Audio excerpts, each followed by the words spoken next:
Here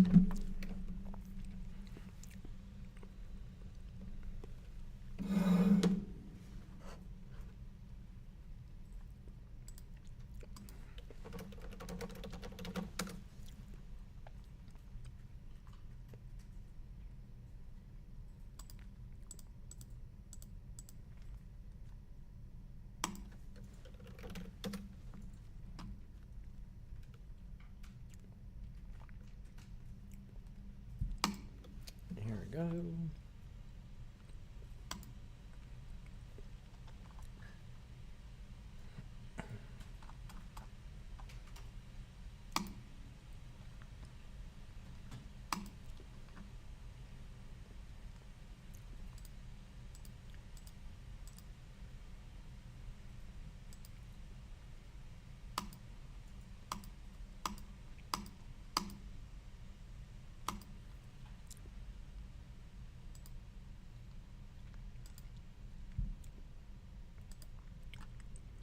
Okay, everyone can hear me there. Let's see. Is this coming through? There we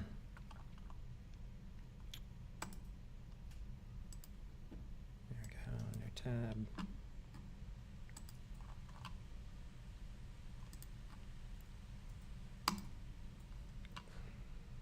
Hello, my name is Marcus Tinney, and this is my first There's time Marcus. making a high poly model onto a low poly model.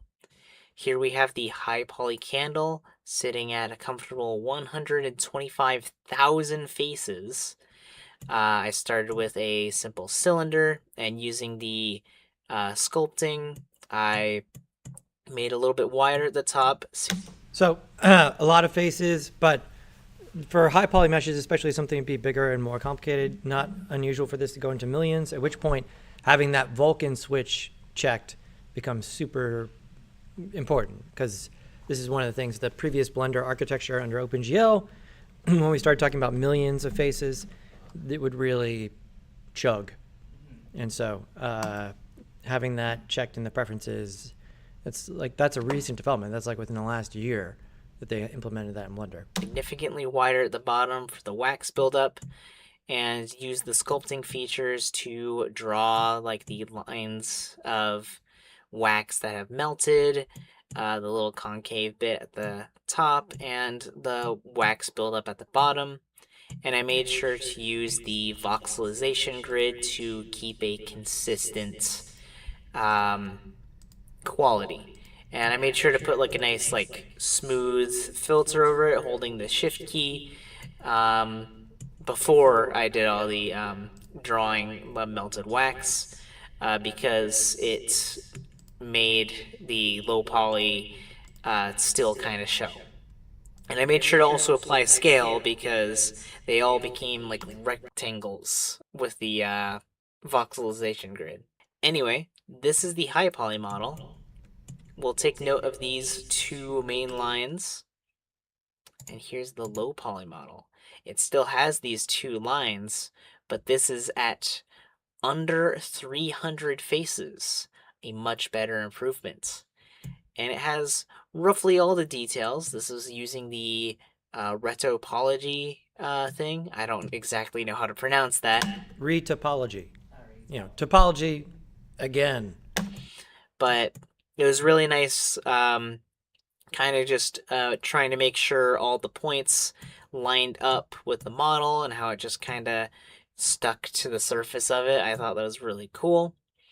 And it keeps as much of the detail as I can while also keeping it low poly. I made sure to put it on shade flat so you can see these polygons a lot easier. And for the UV unwrapping, I unwrapped it like any other cylinder, where I did the top and the bottom, and then I cut through. And that's what it looks like. Here's those specific lines. I chose the most flat area to cut through that you're probably not going to see from most angles. Even if you did, there's not too much detail going on there. And here's the low poly candle in Substance Painter with the high poly model baked onto it. Here you can see that it's still polygonal, but it looks just like the high poly model, and I think it looks fantastic. I love how this turned out. Um, some things I did to make it look more candle-like was give it a off-white, like yellowish color that I usually kind of see with candles.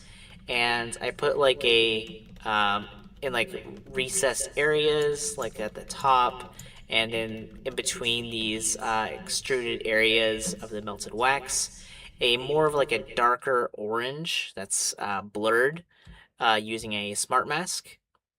And I messed around with some of the levels of the roughness and the height just to give it a little bit more of that candle look. But to give it that perfect candle look, we have to move back to Blender, which has subsurface scattering. And Okay, just real quick. For those of you who may have poked around, you may have noticed that there is, in Substance Painter, an option to add a subsurface scattering channel here, just to address that. Why would you need that? You would need that if you wanted to adjust the amount of subsurface scattering happening so that it's different across the shape of the object, right? Like one part would have more subsurface scattering than the other. Our thing is homogeneous, so in Blender it's fine just to adjust the shader parameter as is. We don't need to feed it texture in order to do that in this case. Is it emission or is it called subsurface scattering? Yeah, it's called subsurface scattering. There's every possible parameter that I'm aware of you can add in Substance Painter. And also, remember, Substance Painter just exports textures. So even if the naming is just completely for us, you could go ahead and redo any of, now you know enough that you can take texture data and apply it to other channels if you want to later on in the render environment. But under texture set settings, under channels here's all of the stuff that you could add. Now, will you actually visually see a difference in Substance Painter? Maybe, because then there's the issue of, are these channels represented in the shader that Substance Painter is currently using to show you this candle, right? And the answer to that is, if you just add one here without adjusting the shader, then no, you may not see it. But you could still export the data, right? You could still just export the texture, because Substance Painter is not our end goal for rendering here. So keep that in mind. We don't need to further complicate what we're doing right now. But yeah, we'll definitely add emission for the spaceship so that we can have tiny lights on our spaceship. So how on earth did I close your window? Here is... Oh, I'm using Media Player, right. Media back Player, to Blender, VLC, which has VLC, Media Player. subsurface scattering. And here is the table scene with the new added candle with subsurface scattering. As you can see, the light is right on top of the candle, and it's glowing through a nice warm orange color, which illuminates the table a nice warm orange. And I made sure to kind of go with a nice indoor dining area HDRI, because I felt that fit the mood perfectly for this. And I gotta say, I love how this looks. If only there were a tablecloth that we have to work on next week to make sure this table doesn't get ruined with wax and everything. But anyway, I'm really happy with this. It was fairly easy to figure out how to do it. I've never really messed with the sculpt tool too much in Blender, but baking a high poly model onto a low poly model was really cool, and I'd love to do more of that just on my own time and everything. But that's all the time I have for now. I hope you enjoyed. Bye-bye. Great. Super, Marcus. Looks really great. Yeah, I mean, just from a this, you checked all the boxes. This looks really good. Congratulations. Yeah, if you're you could make a candle holder if you want. Just putting the candle on a plate makes sense from like a staging standpoint there, because again, yeah, people are not going to drip that wax onto the table. And then yeah, we don't want the candle to fall over and burn down the house, right? That was a much more day-to-day pertinent decision people had to make. If you're not lighting your house with candles at this point. Good. Here's Kevin. Hello, this is our candle, and you can see here. Looks like you've got a warm glow here as well. I don't know. So, like this, we'll do a similar sort of thing in the compositing here in a minute. The old school technique for doing this is putting Vaseline on the lens of the camera in order to get that hazy, dreamy sort of look. And we'll learn the Blender equivalent for Vaseline on the lens in the compositing. I have my sculpt of my high poly. Most of the time, this just happens because my camera's been shoved in, it's on my phone that's been shoved into my pocket, and then I didn't clean the lens before I tried to take some pictures, and they look like that. So no matter how many megapixels my phone camera is, it doesn't matter because the lens is covered with junk. Poly, which you can see here, is showing the difference in the topology here, which and you can see the difference over here in the faces. So Yeah, good low poly. faces on the low poly, or the vertices are 482, 949 edges, 474, whereas there's thousands, tens of thousands on the high poly.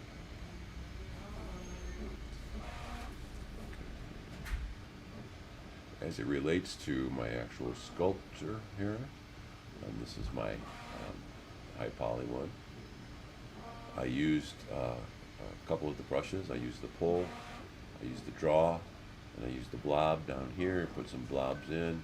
I used the crease in some of these areas in here, etc. Did some blobs to create, and tapped with the draw and the blob, and expanded them out, pulling some things out here to get this. Once I finished that, obviously then I went over to this other mesh and squeezed it down onto here so I can export that over to Substance Painter. Once I moved those over into Substance Painter, I have the low poly here, and with the high poly in this high poly scene. I went ahead and baked them, which then gave me the basics for the candle, which I decided to go with red. So if I turn all this off, the first thing I did was I chose red with a black mask here.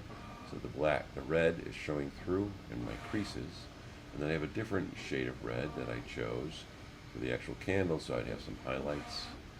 And going back to this one, this is where I used rough, and I took in some rigid noise fractals here, and you can see that there is actually differences that are going on here, and I choose what I wanted for roughness. Oh yeah, nice. Once I finished this up and I was happy with what I wanted to do, I then brought this over back into Blender so I can add it to my plates. This is the first render of my table and chairs and plates. You'll see that I did 3 candles. I put them on little dishes, are actually copies of the ornate dishes that are on there, the salad plates. I have 2 forks, 2 spoons, and a knife on every setting. I have light. My lighting, I actually added a light underneath the table because I thought that would look pretty cool. One thing I did an outdoor scene. You see here, I did this outdoor scene because I just thought it looked kind of cool. So going back and forth between this, you can see I have the lights, I have them refracting, and Mm-hmm. etc. And then these are my last two renders of my table with everything in it. Anyway, Yeah, this looks really good. Just looking at this here, as we get this ready to make some final renders, scaling up the silver just a touch because it does look strangely proportioned. And then this here, I think that's a quick fix. If you just grab these points and just moved them in a little bit, I think the chair would look a little less awkward. And then here, this is good. You got everything working. In order to get less of like this super, super hot top of the candle and have it sort of more fade out over a larger area, that's going to be the scale parameter in the subsurface scattering section of the shader. That would allow the light to penetrate further into the candle. fun project. And the only, I don't really have any questions or any comments. All I will tell you is that this was that doing that candle was particularly difficult. And I guess the only question I do have is, in the instructions it said to bring over the low poly candle into the render. And so I was confused why you would bring the low or the high. Anyway, maybe you can elaborate on that. And that's it. After we make the low poly, you would only use the low poly anywhere, period, right? Because it's way, way, way more efficient, right? Unless you wanted to go back and like re-sculpt stuff, right? Why did we make the high poly in the beginning at all? So that we can sculpt on it. Sculpting requires, if you want to sculpt, it doesn't require, because you can use the sculpting tools on any mesh. And so if you just need to grab faces as they exist and kind of move them around in more of a smushy way, it's good for that. But when you want to sculpt detail, you need to have a high poly mesh, something with like very, very, very dense faces. And so that's why we need to do that. And then baking it down onto the low poly, that's why we'd want to use that in every instance. It's going to, even if it's absolutely 100% necessary if this is going into any sort of real-time environment. So video game, real-time application, anything like that, because the sculpt mesh is going to be way too heavy to use in any real-time rendering. Even if you're not real-time rendering, right? What we do in Blender is called offline rendering. It doesn't render in real time, right? It doesn't render as fast as the playback, right? We all know that now, right? And so, but efficiency is efficiency. The low poly will render much faster even in the offline versus the sculpt. The difference for this candle, probably minimal, right? In terms of the difference between rendering the sculpt versus rendering the low poly. However, as you start to do anything more complicated or more larger with more faces than a candle, right? Those two graphs don't, the amount of faces in something as it starts to have more parts and get more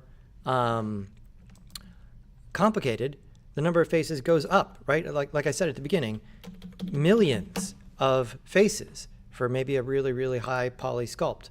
And then your low poly version of it is some sort of not as sharp curve in terms of the number of faces. And so as you do more and more complex things, this becomes absolutely essential in order to have any sort of efficiency for actually getting not only the render out, but at some point once you get to this, it gets so heavy that just sort of like putting a scene together with a bunch of sculpted assets, if they're all this big, just ends up being like a no-go in terms of working, right? It's just not it's not going to be technically possible, right? So that's just the rendering standpoint. Let's say you wanted to animate this candle, right? You threw some eyeballs on it and a mouth, and now it needs to wiggle around and jump up and down and animate and stuff. That's impossible with the sculpt mesh, right? Because it's a gabillion polygons.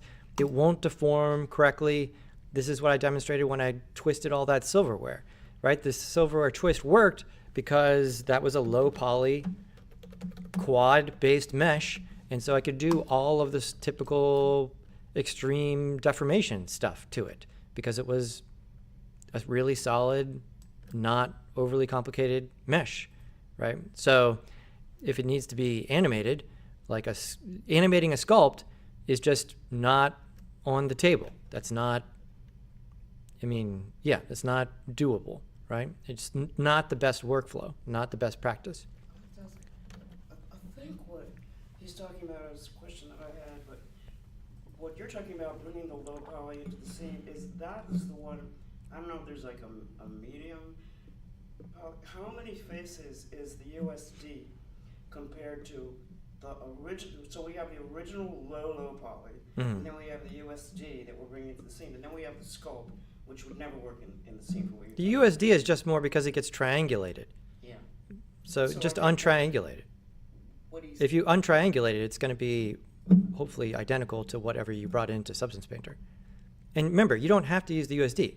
The USD is totally just convenience for workflow, right?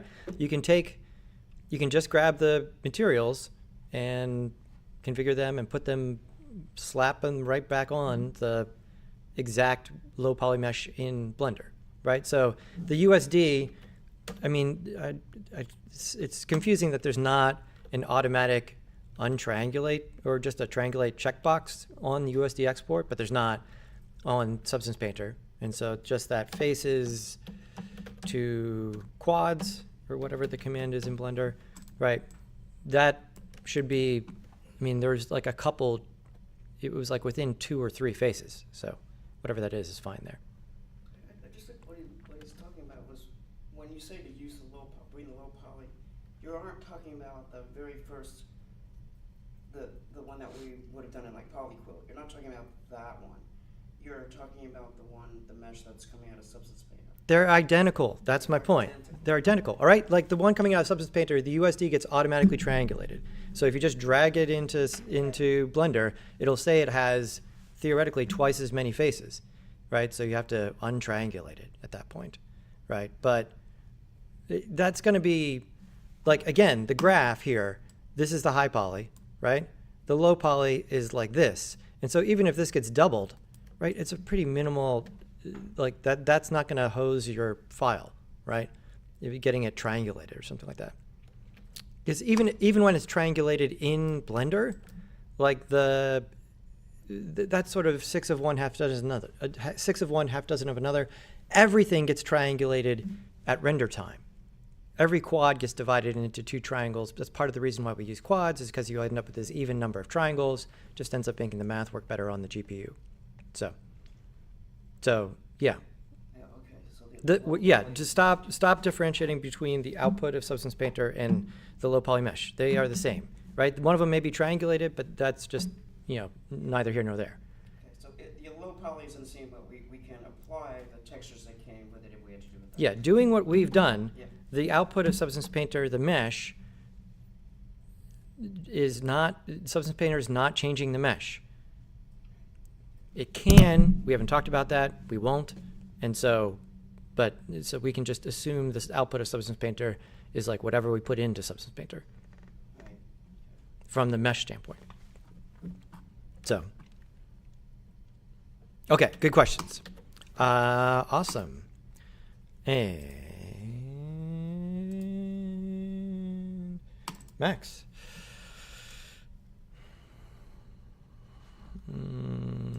Can't open this. Let's do VLC. There we go. Is this going to play? Not looking good. Oh, this is 1 kilobyte. Did I not download it or did you not upload it? Let's see.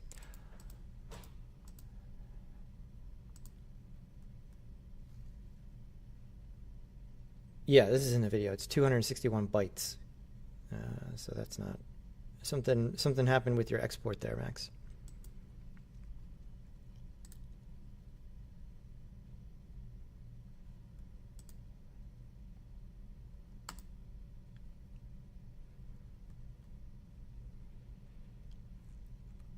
And here's Sean.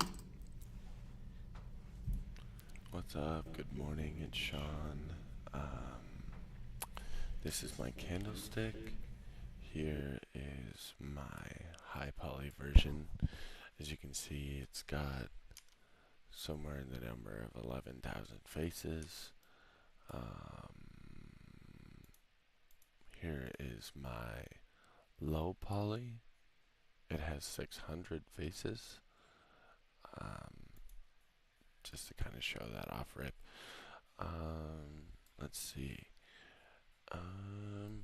So when I was sculpting this, I basically only used the draw brush and the blob brush. I did not really do or utilize any pulling of the topology. I just drew. I drew all of these little marks in here, as you can see. When I did this, it was mostly the drawing, and I was really utilizing the control to do the inverse as well throughout all of this. This started out as a cylinder, and I modeled it into what it is. Kind of clicked. Cool. Looks great. You know, pulled out here with the blob tool, and then held control with the blob brush, or with the draw, excuse me, and to kind of get this topology all the way around. Even down here, this is all drawing and blob tool. Let's go back to layout. So high poly, low poly together, and actually before I do that, that's what they look like together all the way around. And here is the low poly. Yeah, good. So like you had this feature that you sculpted here that was more pronounced in extrusion, and it looks like you tried to line up the edge so that was capturing that change in the silhouette. Exactly. Next to, oh, do this, next to the high poly. They look pretty uniform. Yeah, I think even though there's a difference in the amount of faces, obviously you can't see these sculpted differences that well in the low poly version, but even with such a dramatic difference in faces, you can really see my sculpted topology in the low poly version. I think it looks pretty good. It took me some time, and I'm happy with the result. We'll save that just in case. Here is the Substance Painter version of my candlestick. I think this is a pretty good angle here. So essentially, I just have a basic color layer with a little bit of roughness, a roughness layer, well, a roughness masked layer. I have color, height, and roughness on here. There's a little bit of noise with that. The mask is, where is it at? This guy right here. Yeah, I use these are basically the same color, slightly different, just to kind of give this tone. I added the roughness into this. Yeah, so the only thing here, like the boundary between the smart mask and the rest of the candle is pretty sharp, which doesn't strike me as super candle-like, right? And so, Kate, how would one address that?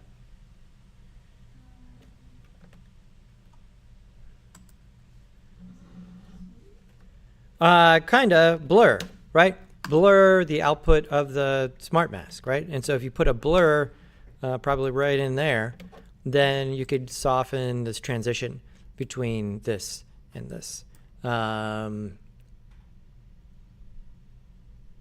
Yeah. Secondary layer, to get this here and then added height to it.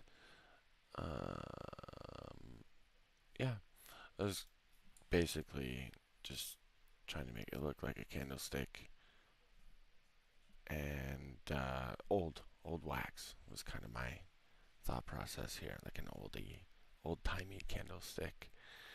So that's good there. Save it just in case. And then here is my final table scene. This is it in render view. We'll go to material view just to see a little bit clearly. I fixed my silverware. It took forever, and unfortunately, while doing the trial and error of trying to fix my silverware, I ended up with a lesser quality version than was in my original file. After finally finding the fix, I wish that I could have gone back to the original set of silverware that I had. The details are just a little more refined. I didn't draw anything, just the details were a little bit better. And I unfortunately have no way to go back to that because I overwrote a save on accident. But I did the best to make the most of what I have here. The silverware actually looks clean in the render view. It actually looks a lot nicer. It maybe could have been slightly more metallic, but that's okay. So that's an adjustment you can make after the fact, right? So, yeah, post-processing, you can make some adjustments for that in Blender afterwards. So when we get through doing some stuff today, I'll go through that. For the record, since I'm on here, after playing around for hours, the problem with my silverware from last week versus this week boiled down to I did not have the roughness set correctly in Substance Painter. Literally one slider, and I could have fixed it. But I played around for 2 hours. Here we are. I can't complain. It looks good. So yeah, there's my render. Here's material view again. Let's see. Okay, so for the candle, we'll click on this guy, go to shading. For the candle here, this is my light. Okay, so pretty simple, basic stuff. I did not change anything here at all. Yeah, I just added the color in here. And then So then, this is what I was pointing out with Kevin's, adjusting the scale here would allow this to penetrate further into the candle, right? If it just sort of cuts off pretty abruptly at the top, you know, like having this be a larger number. But especially with the candle, this is in meters, and so holding down shift while adjusting this is probably necessary to get the fidelity that you would need to, you know, is the candle, what is the relevant metric for a candle? Meters or centimeters? Centimeters, right? How many centimeters in a meter? 100, right? So holding down shift here when you're adjusting the scale would help dial this in a way that's artistically meaningful. and we'll go to world. Originally I started out here. I added the what was it? Texture. I can't remember now. Environment texture. That's what it was. Added environment texture. I chose this HDRI. It is What is this, like an a, engineering workshop. yeah, what is over there? Like a jet engine? Okay, so then I connected to the background in between these two nodes and just kind of turned up the strength a little bit to make it a bit darker, to show through the ray tracing Yeah. So the other thing to take away here is this combination is usually a really good formula for lighting a scene.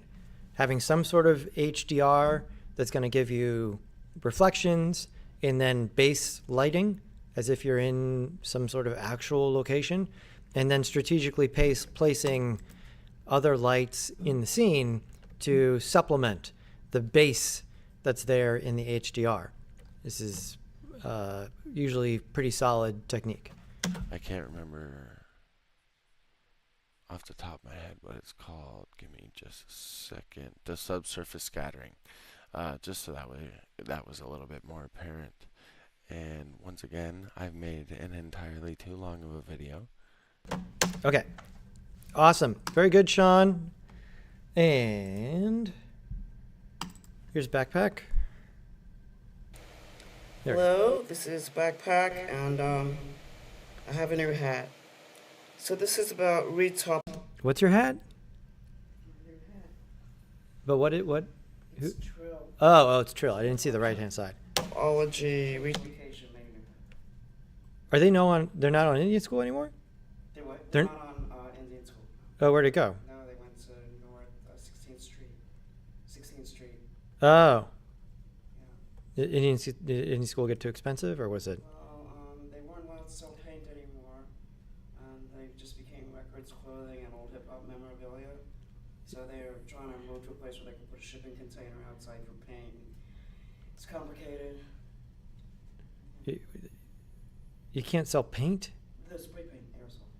Oh. Hazmats, that's a lot of the shops that would sell that just totally off limits now. I don't know how, You can get it at the hardware store. I know. Well, they have. Look what else they sell at a hardware store. They have all the hazmat Yeah. certifications. But for a little hip hop shop that just sells, 90% of it is merch and cool records. And Uh-huh. maybe 20% is the paint. They just told them no more. So they moved to this place, and they may be able to get away with a smaller storage shipping container. It'll be on request. It seems like there's a lot to say there. I suppose on the record I'll say, doesn't seem to line up with our pro-business, allegedly pro-business administration that we have right now. Topology. It just depends what kind of business you're doing, right? Mostly, and the subsurface scattering, which I had a lot of trouble with because I missed a very critical thing in the video, and it was hard to miss, but I missed it. It had yellow sparks all over it. This is one version of the tabletop here. I did a few different views with different plates that I designed. Two of the plates. So this is the spike plate series with black and white. This black and white was something I modeled before we did the runner last week, a couple days ago. So my first issue was why retopology. I didn't really understand.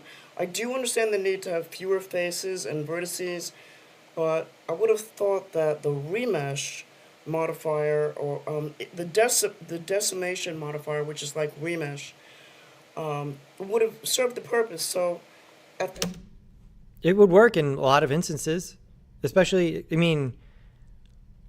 take the shortest path between A and B. Is this going to be a candle character with some googly eyes and it's going to wiggle around? No. Okay. Well, in that case, if it's like a triangle mesh and there's not a lot of quads and I need to get this done fast, you could probably decimate your way to something that would get through the system, right?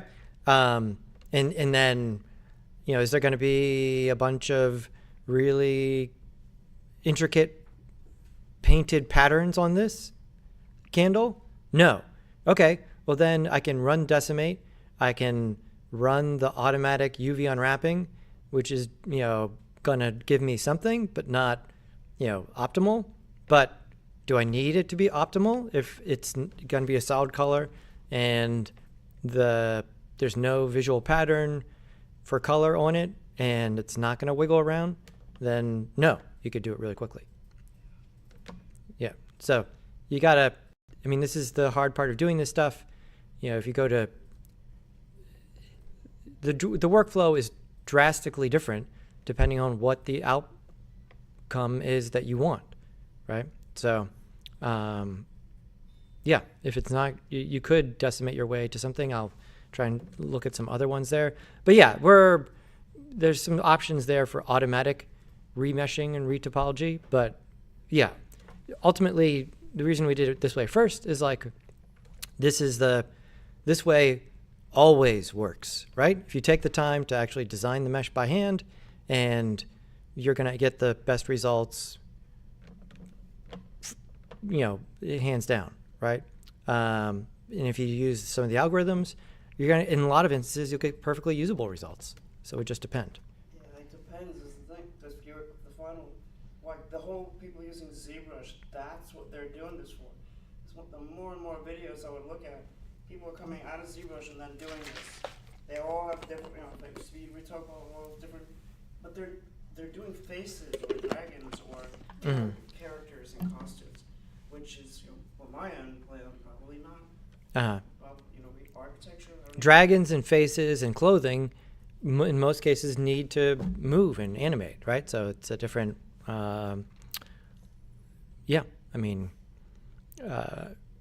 some cases, you don't know what the end result is, or what the end usage is. Like someone says, someone hires you to make this candle.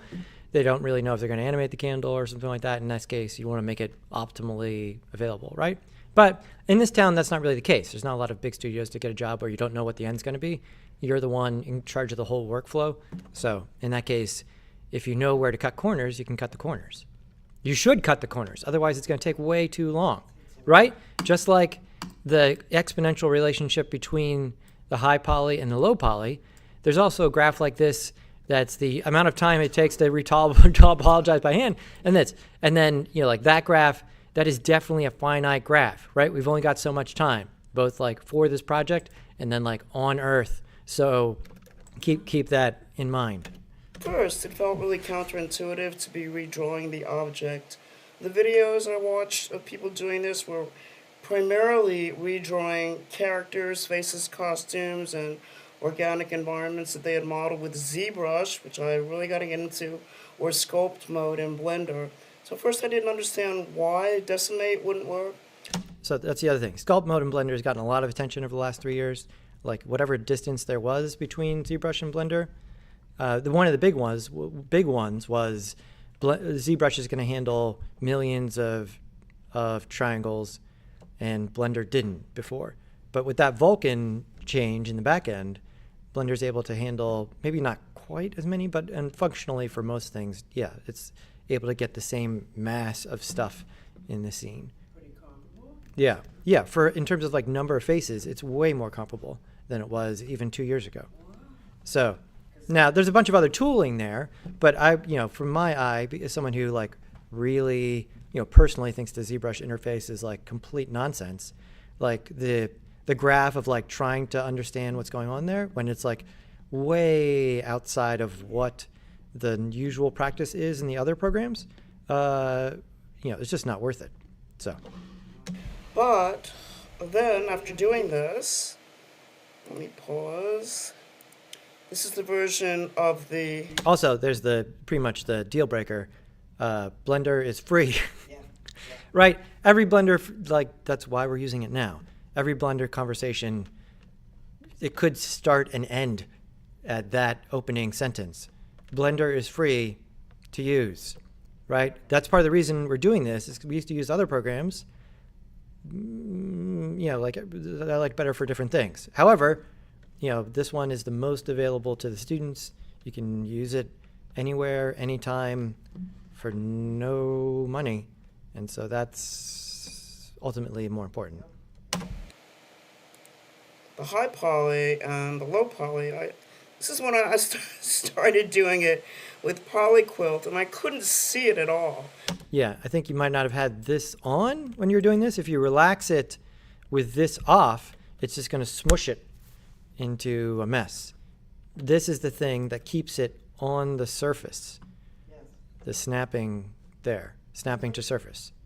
I was going to say that I didn't have the Keops. Keops lets you see it. Mm-hmm. And so, for some reason, the Speed Retouch one, which wasn't free, but I was willing to try it, Mm-hmm. that I can see. So I just use that. So, I mean, which, like there's 3 or 4 different retopology add-ons. There's automatic retopology. You can do retopology with no add-ons, right? You just turn on face snapping and start extruding points. You don't need anything, right? So the tools, like the tooling here, I don't know, I would say it's like a top 30% situation where like some of the tools, I think Polyquilt, because it's easy to install, and it has like that loop extrude, a couple other things. But like the idea is that we need to move the points into this configuration, right? So you can use some tools to help you get there a little bit quicker, or you could just straight up move them by hand. Remember, everything is just a bunch of points, edges, and faces, and these tools just help us move them in a way that we understand. You could make anything by just moving and extruding edges until it was in the shape that you wanted, right? Obviously, for some shapes that are more complex, that would take a long time without tools, right? So the tools are just a way to smooth the process there, right? So, chess pieces at 285. What are they using there? What did they use? we use the exact same tools, yeah. I think suggested from another class, suggested speed retopo, which I tried. I did end up using that one because I found that this one, the Polyquilt, I couldn't pull up that thing called Polyquilt. I couldn't pull up the Keops. So I just went with the speed retopo. That was what I ended up doing. That's this one. What brushes did I use? In the Sculpt, pause. Yeah, in the Sculpt I used the Blob brush. That was a favorite. The Grab and Shift Smooth a lot. The candle that I wanted to do was right. This low poly candle that I wanted to do was because it's like a very drippy stylized candle because the Rennie McIntosh era was Art Nouveau, and I feel like this kind of overlaps with the contemporary goth style. So this was maybe a little more modeling that I needed on the low poly, and that's what you see here. Yeah. So it came in at the low came in at about 3,500 faces, and the high was about 420,000. So yeah, I do see the purpose of doing that. Right. So here we are in. So this is clear now why we're doing this, yes? For you? Clear why, but yeah, I still felt like doing redoing the whole thing. It's substance painter. This is the way it looked after I brought in the low poly and high poly as a reference. I thought it looked pretty good, here.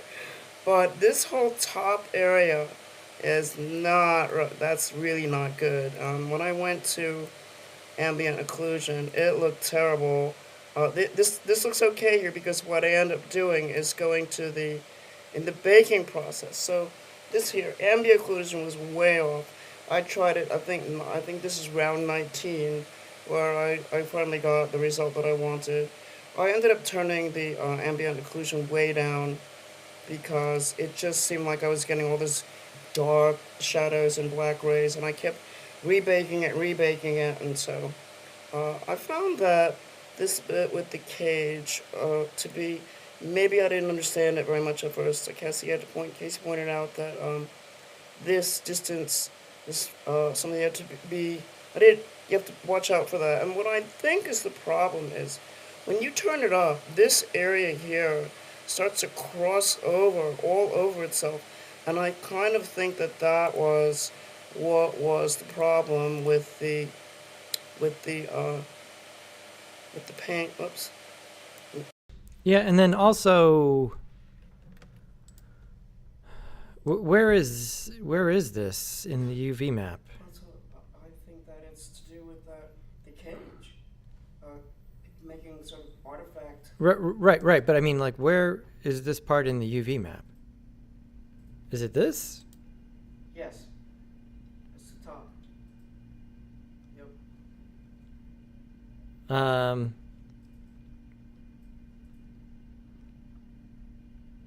Yeah, so I mean, there's that, and then because you made the wick, yeah, the ambient occlusion, whether or not you want it to self shadow.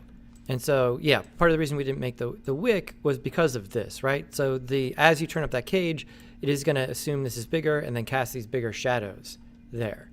And so you need to opt in or out of that. In here,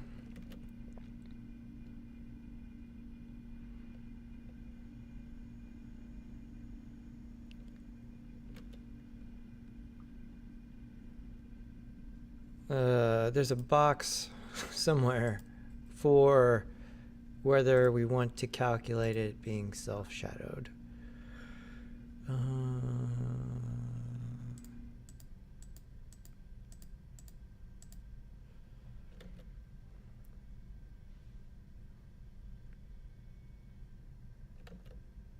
Self-occlusion? Yeah, this is under thickness.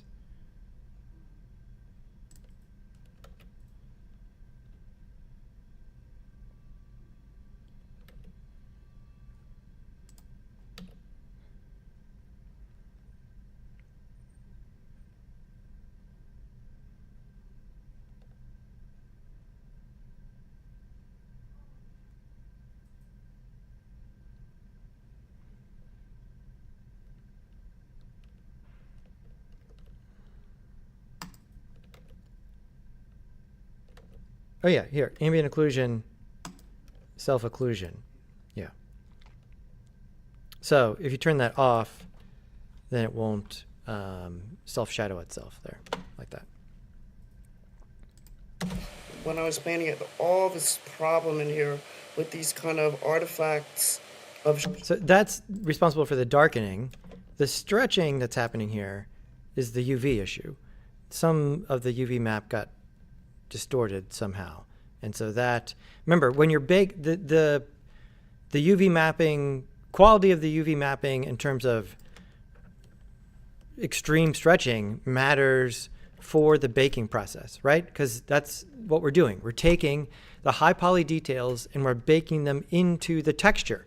If there's no actual pixels assigned or not enough pixels assigned to those faces, there's nowhere for the data to go, right? The data that's getting baked about the surface onto the low poly texture, there's nowhere to store it because the UV map has not allocated the proper amount of data, right? So you need your UV unwrap to,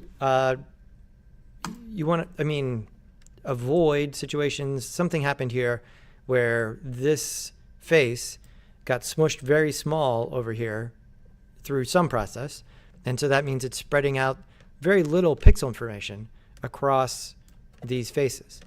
So, right, you don't need to have UVs for the high poly, but the UVs for the low poly, you want to check that. I think that's what we're seeing right here. Because I did something with the UV mesh. Yeah. There was some points that You in the yeah. model that I were pulling out by point, and then down on the bottom, I think I took them and I dragged them, moved, changed the mesh. Yeah, because It didn't matter. the UV map control is the plan for where to store the data that we're baking. I gotta redo that. Shadows, so that is, I think that's all I got. Let's see. I do like the sculpting, so this really means I've got to get the gist of retopologizing a lot better. And, yeah, I think it will allow a lot more versatility and detail in Substance Painter. So I know I'm going to really want to concentrate on sculpting. I do want to get into ZBrush at some point, but there's the sculpt and the low poly remesh. I think that's going to be the way to go. And then the ultimate shortcut here, I mean, how much extra detail do we add here in Substance Painter? Yeah, like we did a little bit of like this in this instance, right? Could you have just sculpted the candle and then rendered the candle? Yeah. Like, What I see is that beautiful face that opens up in Substance Painter. uh-huh. The lady with the Band-Aid. Uh-huh. They're opening, it can't be false advertising. That Uh-huh. means that somebody did that in Substance Painter. Uh-huh. That has got to be my goal, to be able to do that. Uh-huh. I don't know whether or not she ever gets animated, but isn't the principle, the idea of what you're seeing, what comes out of Substance Painter is you're supposed to be able to animate those things. No. No, that part- Substance Painter doesn't do anything to a mesh.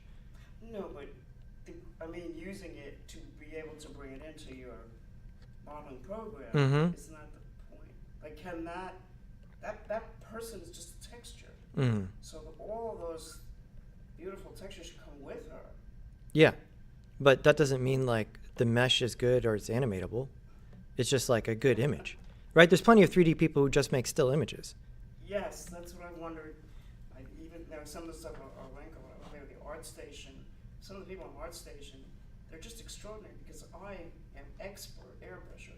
Uh-huh. I've been airbrushing for a long time, and I wondered would I ever be able to get that level of light and detail. Remember, also, you're looking at a bright back of the screen, so it's going to be different than a canvas. But they're just extraordinary. Right. I mean, like, again, in Substance Painter, especially if the smart masks and everything are end up being more trouble than they're worth, just make Substance Painter work like an airbrush studio. Just have a bunch of paint. Like, you would still end up with something probably very adjustable if you just made tons and tons of paint layers, right? With airbrush style brushes that you were layering on exactly how you would in fact, if you set them all to, the normal blend mode, they would just cover each other up. I mean, the way the colors combine in real world with painting,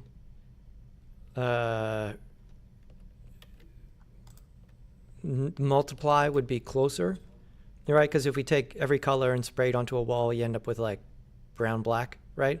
Whereas here, because the base color work is additive, if you take everything and you accumulate it, you're working towards white, right? But if you change it to multiply, then that flips it, and that's more like real world paint. Kinda, not exactly, but at least it's directionally correct in that the more you layer stuff on, the darker it would get, right? And so yeah, you have such a specific use case. You're not interested in getting an industry job. You have your things that you want to make, right? So like, just make it work for you there. I think that would be strategically advantageous. Cool. Kate. Hello, my name is Kate, and here is my candle high poly that I sculpted. So basically, I just used the draw brush and started pushing in over here at the top and then pulling out some parts. I also pushed in over here. I also pulled out around here. Let me see, what else did I Yeah, looks do? good. Looks like you got the I jitter thing used happening. The, smooth tool as well, just pressing shift on the sculpting just to make it look a little less because you could see a bit of the faceting. I know I used, hold on, which one was it? The crease polish, because it was a lot more softer. Whoa. Compared to the Yeah, I really like the default settings on the crease polish. It's like, with the default settings, it's very hard to select crease polish and all of a sudden like do something really extreme. You kind of have to go over it a couple of times to kind of sharpen something up, and it does it in a very, I don't know, it seems very naturalistic, easy to use, the default settings on there. crease sharp, and that allowed me to add a little bit more Versus the detail. default settings on the crease, which seem to be like much more dramatic right away. Yeah, but remember, all of those settings are adjustable up here under brush, texture, stroke, fall off, all those kind of things, right? So you can dial those in. Yeah. And then you can also make your own preset. I forget how to do that off the top of my head. Well, maybe next week. Around here, the edges of basically where the wax is melting. Let me see. And as for the layout of my low poly, it was just a cylinder that I ended up tugging around. It took me a while because all of these little details that I did, it was really hard to get it all to fit in, but I ended up doing it anyway. And the reason that we did the low poly in comparison to the high poly is because of the faces. Okay, so here, right, I mean, good job, you got it done, right? And if we're gonna get this, if we're gonna be very, very close to this, right? Like this just might not be enough faces to capture the amount of in and out silhouette detail you did here, right? So the fastest solution is to select all, subdivide, and then relax along surface. And that would take the extra face, the extra points, and then project them onto the surface there. So that would, you would get a, it would be 4 times as many faces here. But again, remember the graphs, right? This versus this, right? So we're incrementally moving up the low poly one here, there. And then also everything, every decision needs to be guided by the final use case of this, right? Is this in a medieval game where there's going to be, I don't know, 100 candles on the table as your knight character is walking through the mess hall or whatever, right? Well, then it might need to be this low poly, right?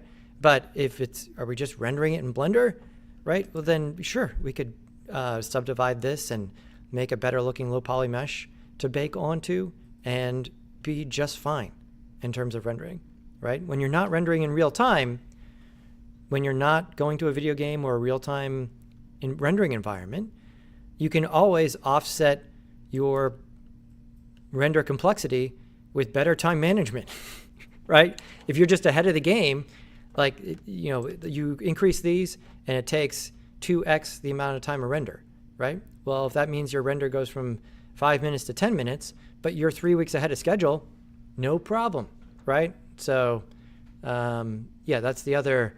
There's no time management slider in Blender, right? That's you got to think about tweaking the parameters IRL, right? This requires more faces. The the Blender time management add-on. I'll make money on that one. It opens up like a temporal vortex that you can step in, you can shove Blender into to get some extra render time. To manipulate and to get all the shapes we wanted, but we needed the low poly basically just to fit all of this in without it having to take up as much data. As you can see, this looks gnarly. Okay, and here. Right, because I mean, again, people manipulate this all the time, right? Like the backpack was talking about all of the, unassailably beautiful images on ArtStation, right? But there's sort of 2 categories there. There's the really beautiful ones that show you the final image. You're like, wow, it's a great image. And then they also show you the work and you're like, oh, that person did it the right way. Or at least the way that's going to be useful in every instance, right? Versus, well, that's a really great image. And then we never really see the behind the scenes stuff because the behind the scenes stuff may be a mess, right? So, and the behind the scenes stuff is sometimes a mess. It's unavoidable, right? Like, it's not like everyone takes this really great path from point A to point B. But, and if that person makes their living by just creating great final images, who cares, right? It doesn't matter at the end of the day, right? Like, their stuff can't go into a video game or whatever, but it's not what they're intending it to be. So, it really depends. You need to have your final use case in mind and use that as your guiding principle for making your decisions about the workflow. My Substance Painter.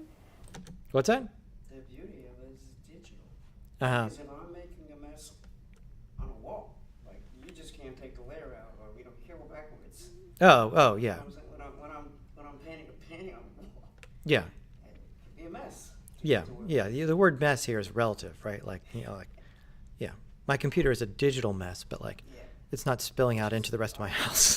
Totally discovered BitLocker can put you in a 15-hour mess. For the bake, what I did is I grabbed my low poly and opened that first, and then I told it here to locate the high poly and to basically read the information there. I actually had.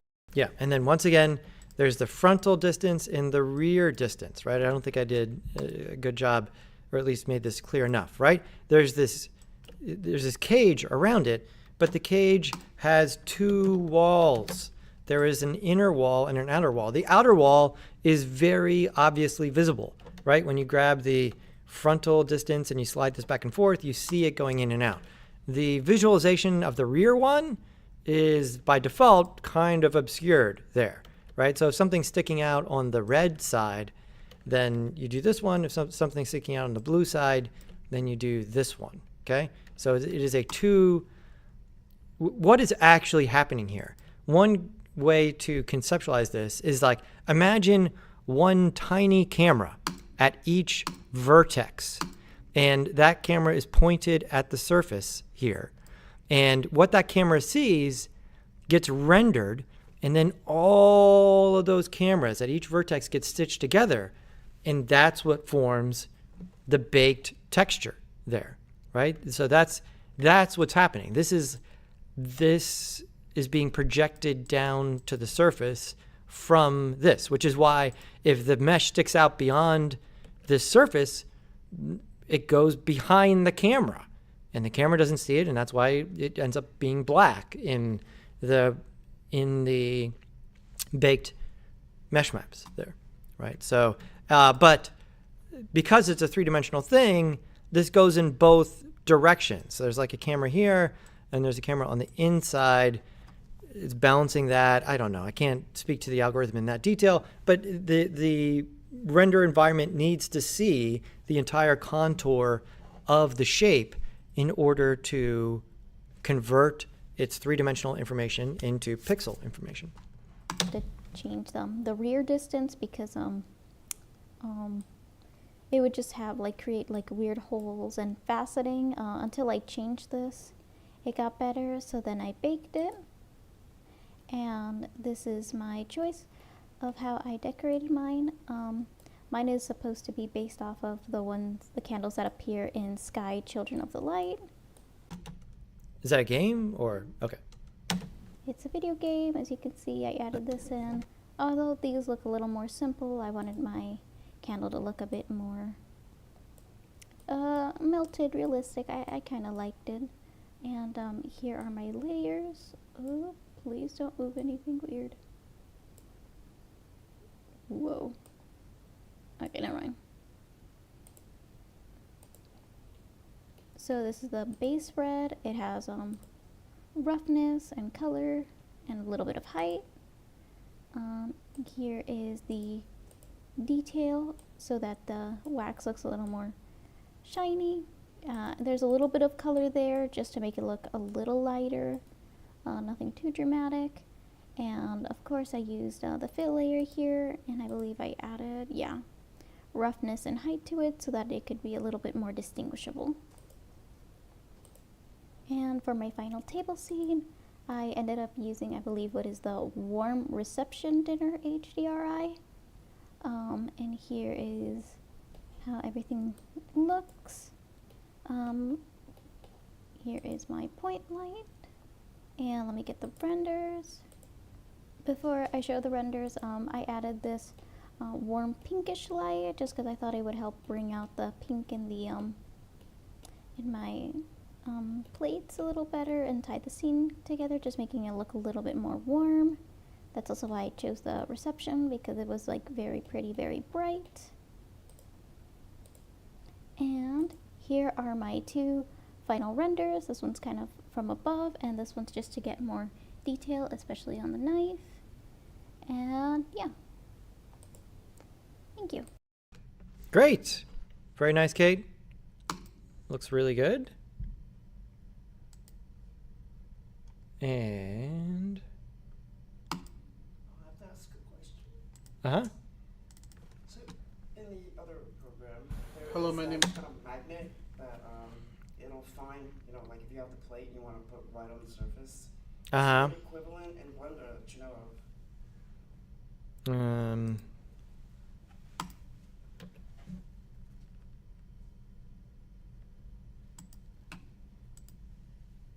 Yeah, I mean, there's a bunch of add-ons that do that. Isn't there something in Keops? I thought there was something in Keops. Um,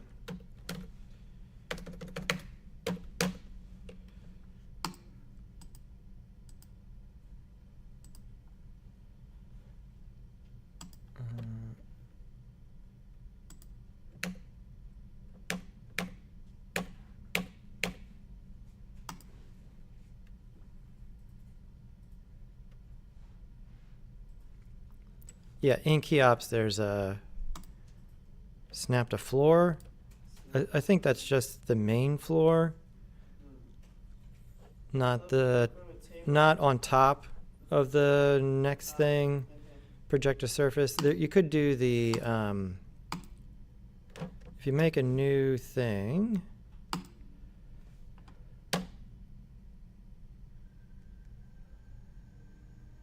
And then I turn on snap using the same thing, face project.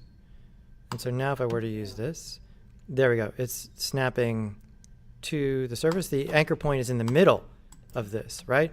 And so if I change the anchor point, origin G to the bottom, now turn that off.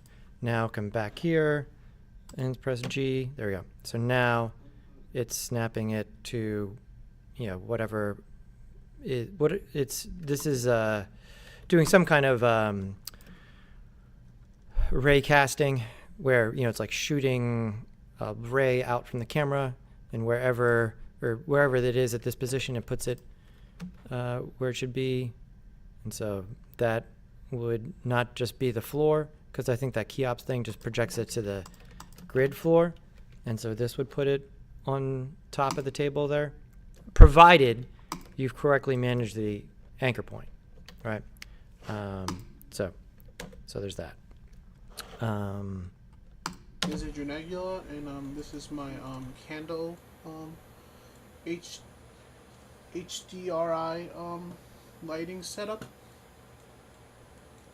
Here we have it, my nice table now a little more nice and neat. I refixed the UVs, like the table right here. It's a little more nice and neater. This is the table. I mean, this is still definitely problematic here, right? Ideally, we want these to be kind of laid out straight in UV space, and there's still a lot of... I think you tried to unwrap the beveled mesh, and that's creating a lot of complication here, right? The UV map should look, the whole thing should look a lot similar to what you managed to get here. The rest of it is going to present a bunch of problems there. Let's see, and then the chairs, I was able to finally fix them without the smart UV.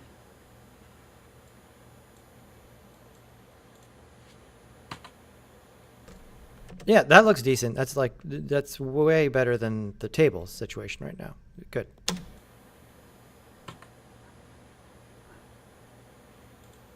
And then for the candles, I follow along with... Right, so this is part of the problem here, right? The problems with the UVs on the table are creating this. Again, you could project around this by using what type of projection in Substance Painter? Triplanar, right? That would project over this seam. And while you might get different texel density on the left and right because of the UV map, at least you wouldn't have that seam right there. And then the grain would be running in a consistent direction across the top of the table, which is also not a visual problem you have right now. The tutorial, the lecture from the I don't know. Looks like your low poly might be not shaded smooth, so I would adjust that. The teacher.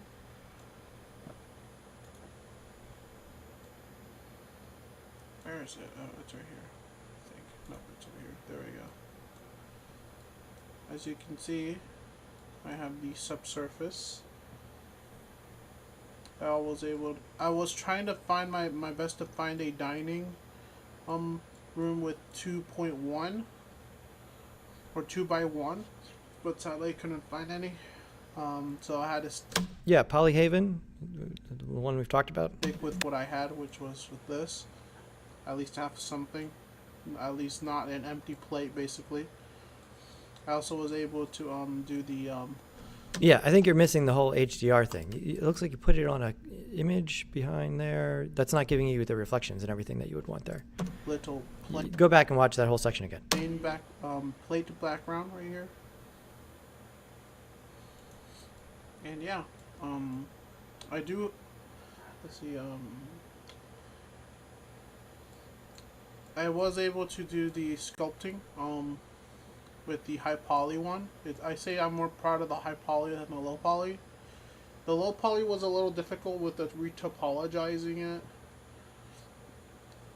Because I had a little problem with like the magnet stuff with snap. But it's fine. Yeah, I think you missed the whole idea. I don't think you actually baked the detail onto that. I was able to figure it out a little bit later. I was able to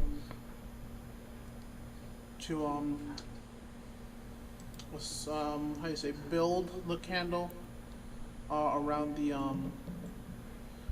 high poly like in the lecture. Okay, so yeah, going back and looking at this process again here would be Adrian would be what I say, and then the table UVs, and then the design of the silverware here. It looks like we designed the silverware without reference, and really go back, use some reference there, right? That's one of the basic skills to develop here is here's a picture of a thing. How close can I get to that picture of the thing versus just sort of like a fork-like object. So trying to get, because I believe this only has 3 tines or something. Yeah. And so just getting much closer there. I mean, look at your kitchen table, right? All these objects are right there. That should be referenced. And then here, turning up the radius of the light is going to keep you from getting these super hard shadows, right? This in here in particular, like this type of shadow is impossible to produce in the real world, especially from a candle, right? You got to remember, the computer graphics by default are too perfect, right? In all instances, right? The point light in Blender, the default point light, is light coming from an infinitely small point. This is more or less not possible in real life, right? When you have something emitting light in real life, it's coming from some, even if it's small, some sort of volumetric area, which automatically is going to give it not perfectly sharp shadows. There'll be some sort of softened edge to the shadow of some kind. So keep that in mind. You got to turn up the radius, because I wasn't sure whether these were like plates or some sort of thing you put the candle on, but it's actually just the shadow of this, right? But it's so sharp that it's really tough to parse what I'm looking at there, right? Which is why it doesn't look super naturalistic. Okay, you're taking some incremental steps there, but you have some more incremental steps to take. Okay, back here, let's get this to a point so we can talk about the rendering. When we come back from Substance Painter for the cloth and the napkin, we want to make sure, don't worry about the USD export, just bring it back and put it on the things that you actually you exported, right? So in order to then play with the actual cloth sim. So here we are. I'm going to save incremental, and let me turn on my add-on, which keeps getting turned off for some reason, the keys, so that those are showing up on the screen. Screen.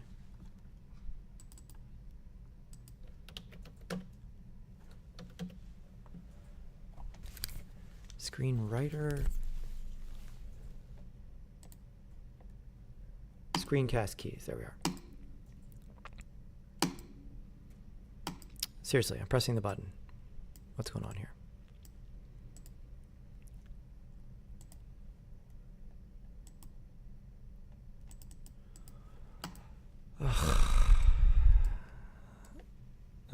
Do I have something else on? Turn this off. think it's not connected to the internet.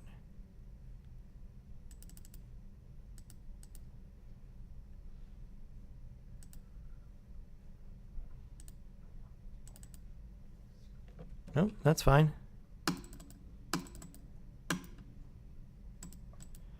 All right, one other thing. If you come here and in the Blender add-on / extensions area, there's like this, and then if you drag this from here to here, this is another way to install something.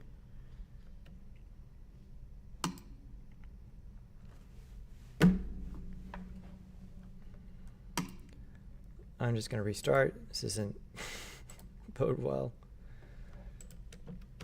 All I want to do is add the add-on. There we go. Let's do it again.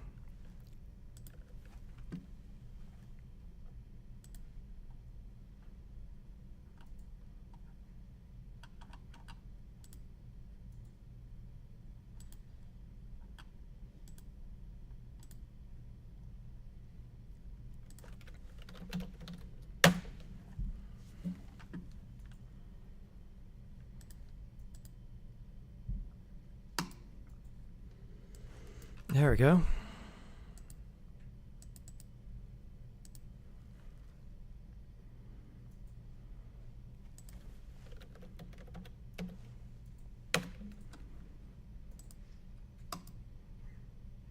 There we go. Now it works. All right. So always just restart Blender.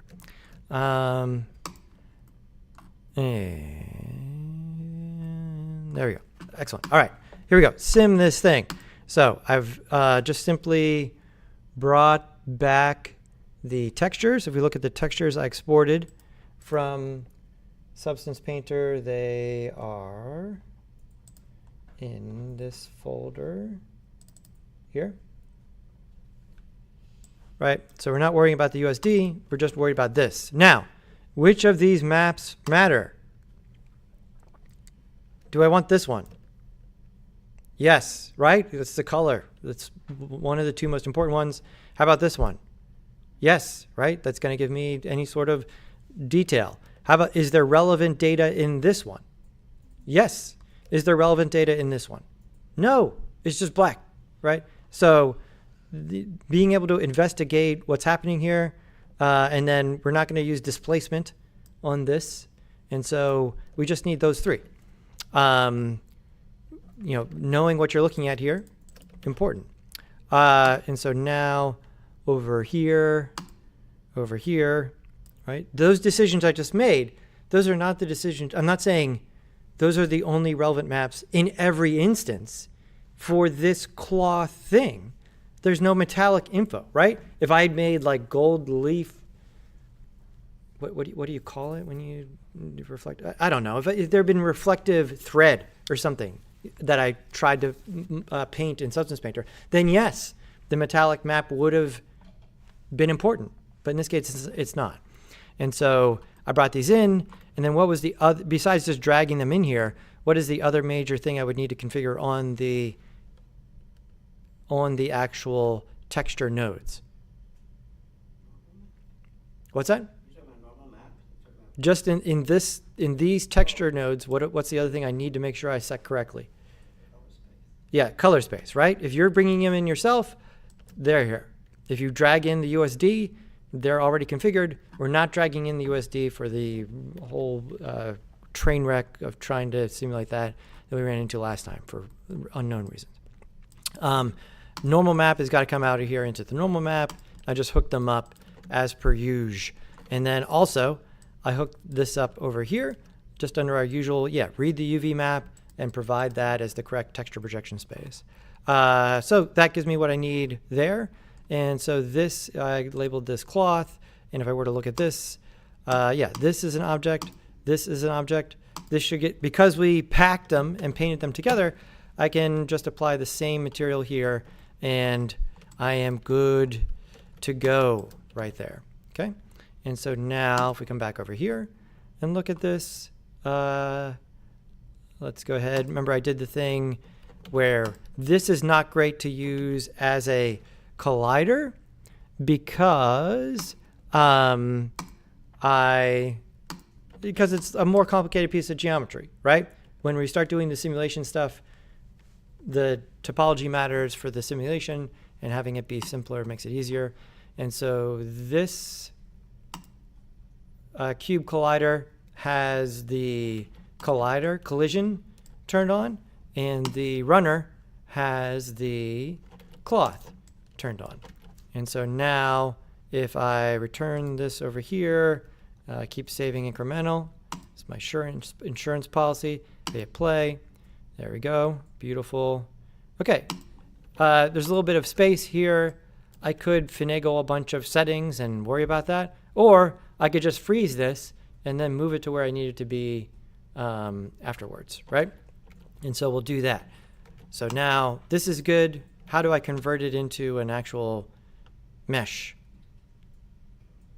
Or freeze it in time? I convert to mesh. I kind of told you the answer right there.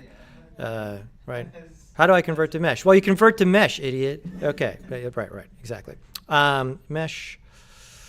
Yeah, there we go. And so now that is frozen in time. It automatically, applies this, and then I can art direct this GZ.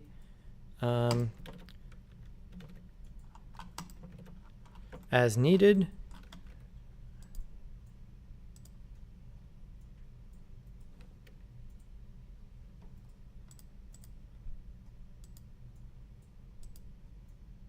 There we go.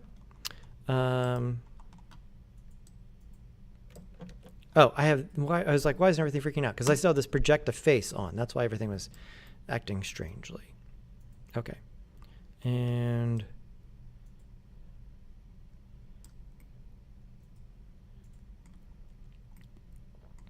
yeah, there we go. Now let's sim some napkins. We're going to do multiple napkins here, right? So I'm going to first tab in here and give myself some subdivisions. First I'm going to untriangulate. So let's do that.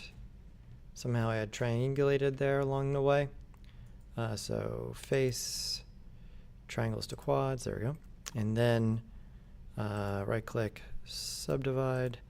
I'm using the subdivide command so that it doesn't round the edges over here. Do I want rounded edges on this? Well, it just depends what you want your napkin to look like. Perhaps a little bit. Maybe one more. Okay, I feel good about that. This one I'm going to call napkin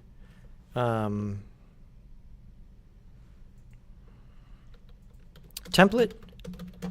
And then let's fix the origin point on this, which looks a little strange.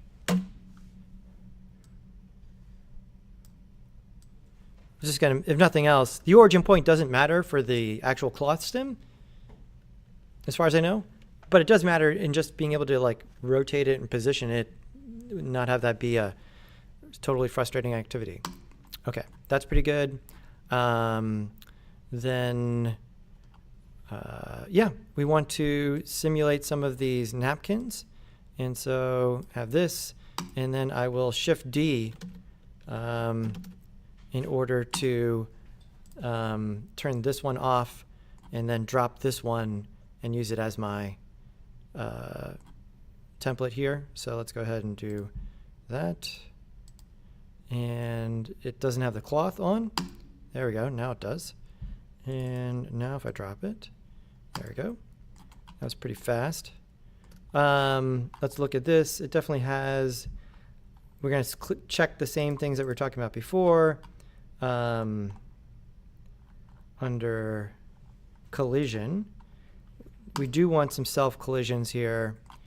We do want to add the sub D surface after, and then on our cube collider here, well, that's fine. We'll just art direct this later. So there we go. I'm going to rotate this a little bit more like that, and then drop it.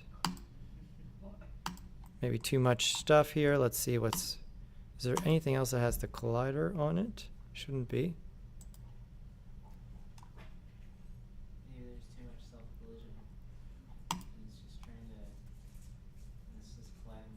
perhaps the other thing to check here, I'm going to say this is probably responsible. So are we in object mode? Yes. Control A, scale. And now let's run.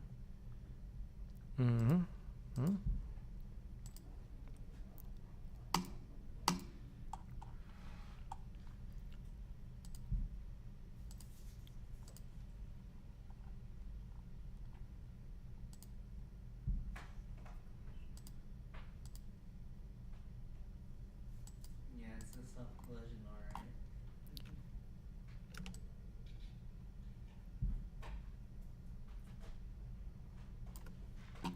Turn that distance down.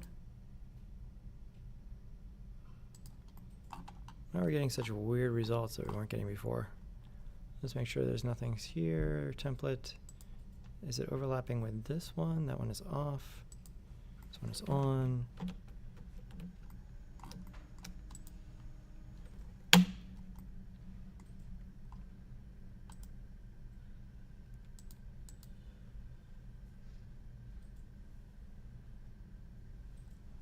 Let's unsubdivide once. There we go. Double check. That's good. Oh, this is happening before this. We want that after. Hopefully that helps. There we go. So it means when these were reversed, it's running the sim on the extra subdivided mesh there, right? Again, the topology being the most important thing. So you want to make sure it's in, when you run the simulation, you have this order in the stack. First cloth, then subd. Because we're just smoothing out the results. We don't want to sim on the more complicated mesh. And with the shade smooth,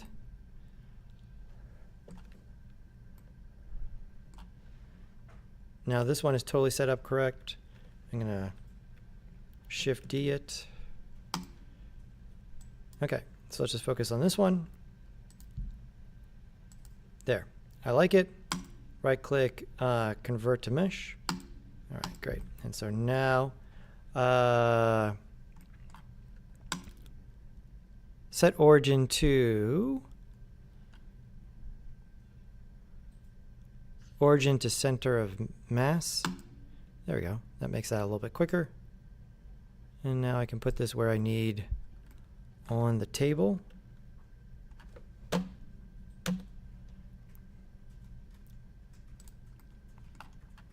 So when you have the cloth overlapping with other cloth, depending on what it is,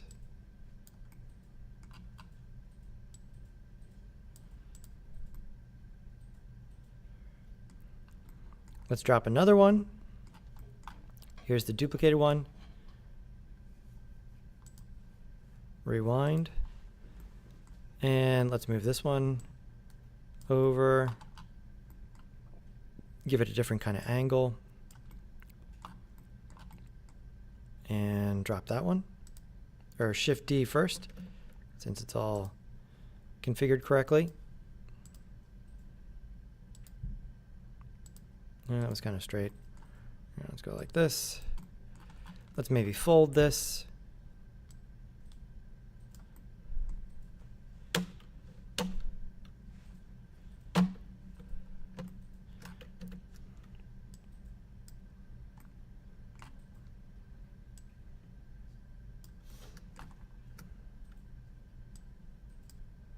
Just giving myself some other initial conditions. There we go. Let's drop that one. There we go. Again, see like its propensity to keep wiggling there, right?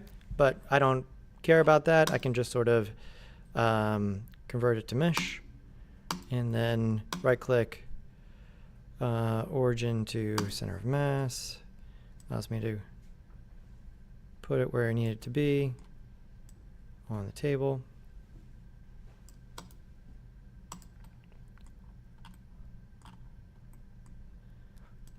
and it can have a bunch of napkins, sort of repeating that process, right? Again, the important parts are I have not adjusted a single cloth sim parameter. I've tried to follow my own advice and only adjust the topology, which is important in terms of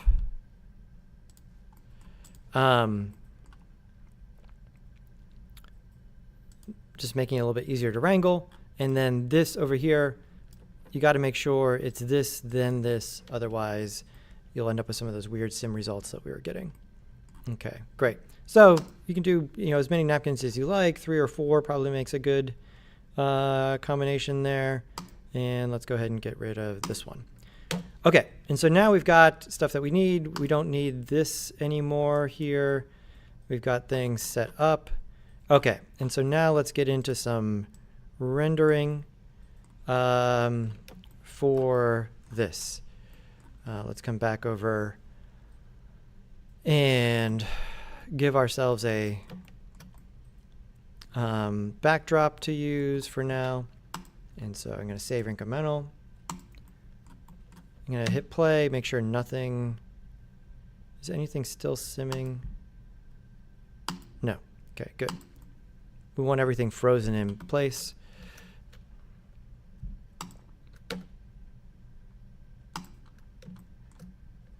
And just grabbing this back edge here. Let's bring that up. Just E extrude. And then maybe scaling it all this way. Applying scale. Making sure that this is beveled.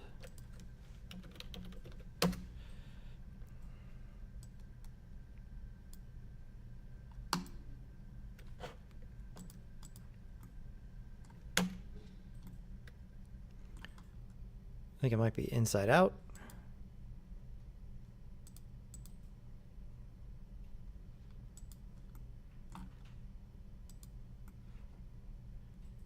Yeah, that's fine.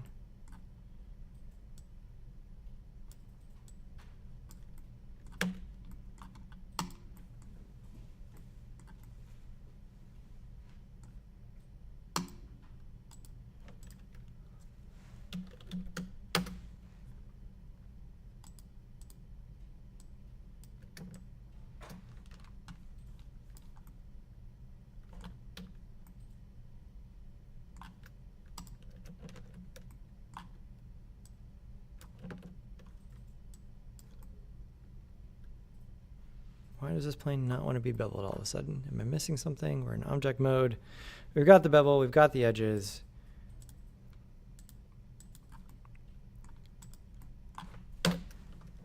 Don't have time to troubleshoot that.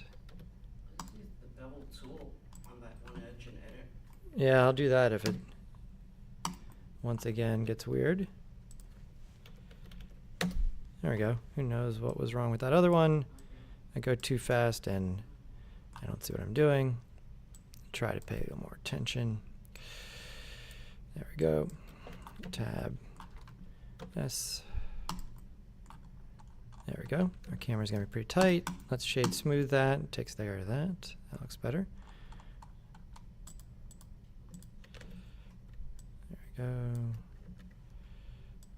Like that. Save incremental. Nice. So this is fine, right? We're gonna render both sides, so we'll be okay there. Those are supposed to be one face thick. Over here, we're all right. Let's add in HDR. So if you have Blender Kit installed, there's another source for HDRs. Let's look for interior.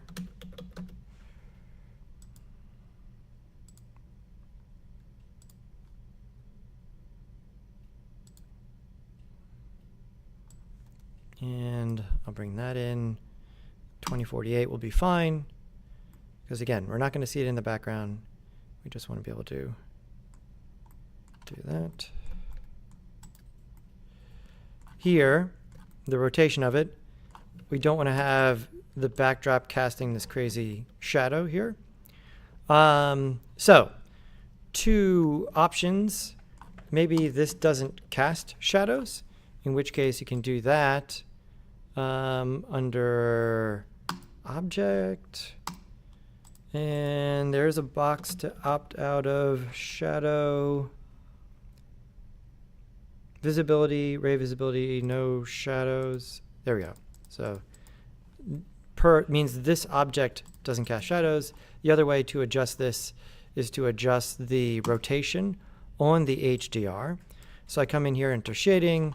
Once I have the HDR loaded, you adjust it by coming in here and looking at the world settings. And one of the most important adjustments to make here in the world is going to be the Z rotation, which rotates the world around here. And then also the strength of this, which I'll put down at 0 and then dial up just to give me a little bit of fill. Right, again, using this as a base and then going from there with it. And so that gives me some adjustment.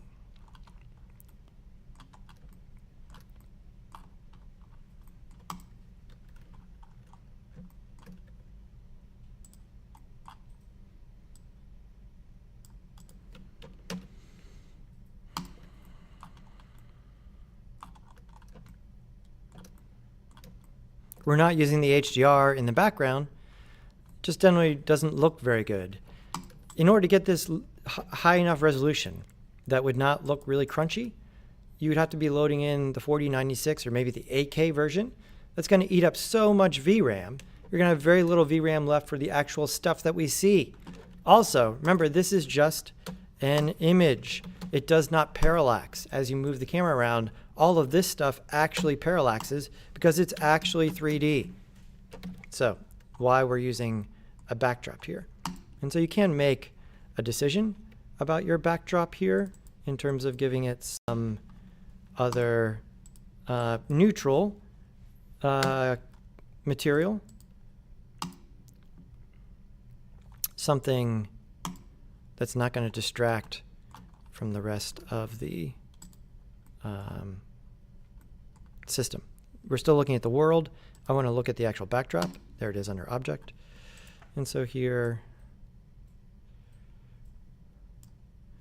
under Roughness, usually something fairly rough, not metallic and shiny, because that's going to, reflect so strangely all of the lights from the HDR. So let's turn that down. And let's make sure it's actually lined up on the floor. And it does look like it's lined up on the floor. Okay, good. So we have our candle there. This is pretty good. Let's save. Let's come up with a camera angle to use as our start of test. So maybe right about here, looking to set something up where we have foreground, midground, background, right? Try to at least have 3 different layers. Feel free to Alt-D your chairs to get more chair instances to use in the background, right? Here, Alt-D. And so now I have this. If I want to move it. For doing this kind of like set building, I think it's easier to look down from the top and then Alt-D, because then I know it's still on the floor. Just makes it easier to sort of manage making and setting the scene here rather than like, oh, now it's through the floor or whatever. And so if I just do it like this, it's more of like just messing around with a blueprint and then coming in here. And so there we go. And then, yeah, you guys will have the table, the silverware and plates and stuff on here as well. And so that's pretty good here with this light, radius. Remember, 0, everyone see how strange that looks at this point, right? So turning that up gives us this. And let's go ahead and make a new camera.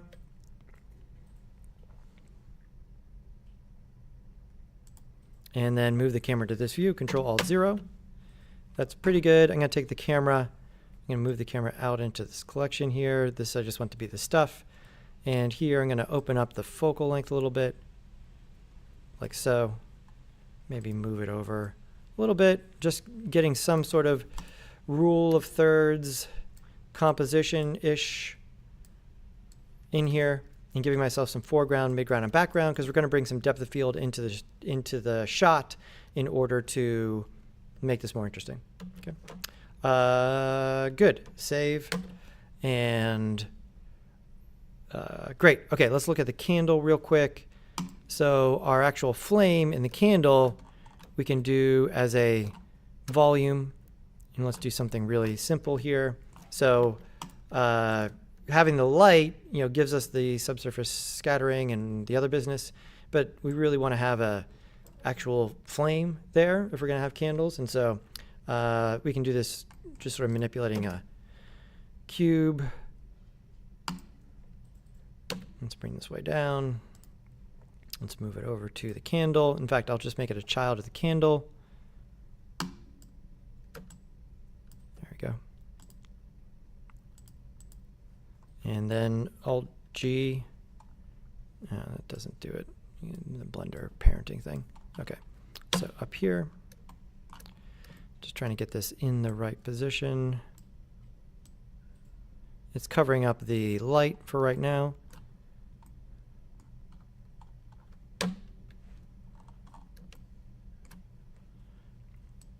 And scale this down.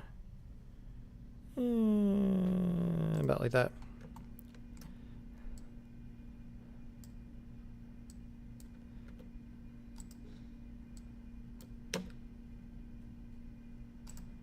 And now, in here, let's just do something very quick. Grab this, and I'll go ahead and scale this out a little bit. And then extrude it up. And then scale it down. And then need to smooth it out with the sub D surface. And maybe give it another one there. Make sure that we Control A on this. There we go. And yeah, that's good enough for the volume of it. And so let's shade smooth and convert that to a mesh. Okay, now we're in the department here, and so now we're going to use that one technique we did before for fog in the architectural renders. We're going to use this as a volume, but volume with emission, and that's going to create our candle look for the flame. And so here I'm going to take this light, the point light, and also drag it up underneath the candle, so that if I want to duplicate candles later, everything I need is there, right?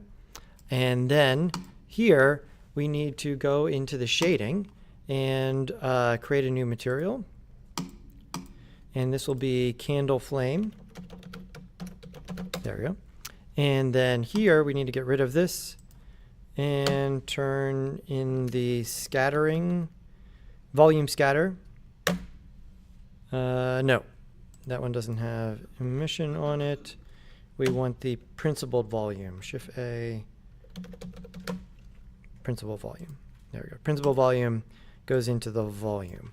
And so then if we were to zoom in on the flame up here, if I take the density and bring it down to 0 on this.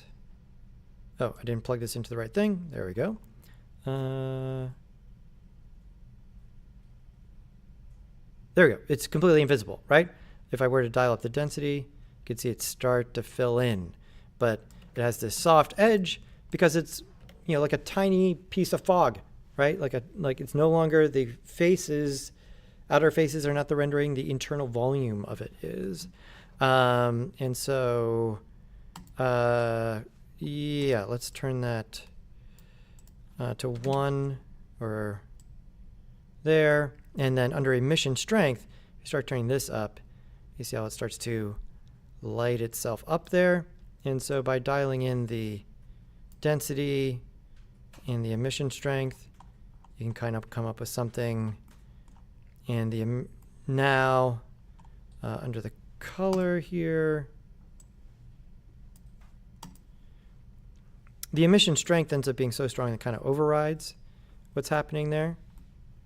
Let's turn that up. We want to give it the right kind of color. You can see that that kind of gets us where we want, but we want to be able to control the color a little bit better. Let's look at a reference really quick.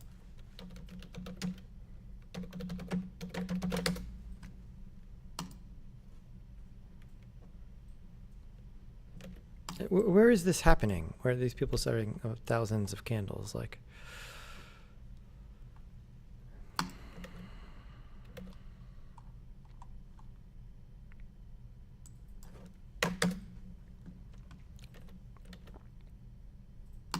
there we go. Okay, so we need a little bit brighter here. Ideally, get it a little bit more orange and have some sort of blue area here at the bottom. Can sort of get us there in terms of what we need. And so Control T gives us our mapping, texture mapping, which we can use here, but we're not going to go to an image texture. We're going to use the generated, because there's no UVs. Yeah, you can't have UVs for a volume? I don't think. I've never done that. I don't know how that would work. Anyway, the generated one just maps the space within the bounding box of the object. And so that should give us a top to bottom. And if we were to then run this to a ramp, which is going to, or not a ramp, a gradient. No, no, it is a ramp here, right? Color ramp, yeah. Everyone has a different name for a gradient. I think it should just be a gradient. Anyway, to make this very clear, I'm going to make it two really obvious colors, meaning I'm going to put them on the opposite ends of the color wheel. So let's put this over here. Let's put this over here so that we can see a clear differentiation. And so now if we drive this in there, and then this goes into our emission color, we should be able to see a little bit of what's going on. We're going from blue to yellow at the top. Most of it is kind of muddy in the middle. That's the danger of using gradients. The artistic danger of doing it is that you set this really vibrant color, you set this really vibrant color. That's 0.2% of the gradient. Most of the gradient ends up being this kind of like muddy middle, right? And so one of the ways to address this is to start to move these in towards the middle, and you can start to see more of a pronounced difference between those two things, right? And so now you can use these two very high contrast colors to dial in the actual positioning of what you want in terms of the colors here, like so. And so at the bottom, we do want the blue. At the top, we don't want it to be yellow. We want it to be more of like an orange.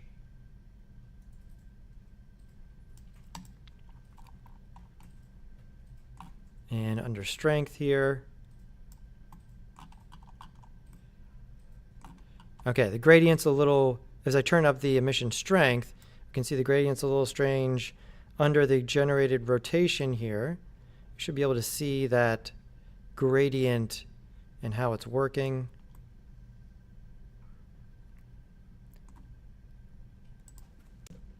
I can put this at 90.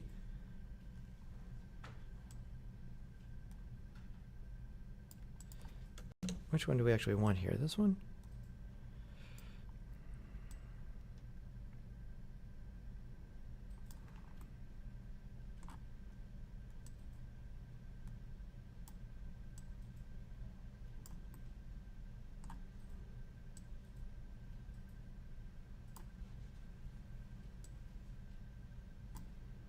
So we can sort of dial these in, messing with sort of our rotation here.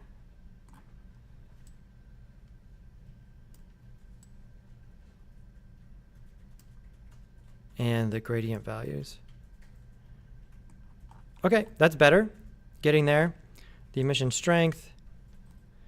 If you turn this up too high, all the colors are just going to blow out to white, which we kind of want. We want this hot core here, so that this actually works, but we could use this to drive some of the emission strength as well if we wanted it hotter in certain areas. So if we grab this and duplicate it, so that one's going to be for color, this one's going to be for strength, which is just a scalar. So if we drive this one here and this one into here, or actually this is going to output, color 0 to 1. We're already up at 1,000 here. And so you would actually need to multiply the output of this in order to get it into the right kind of range.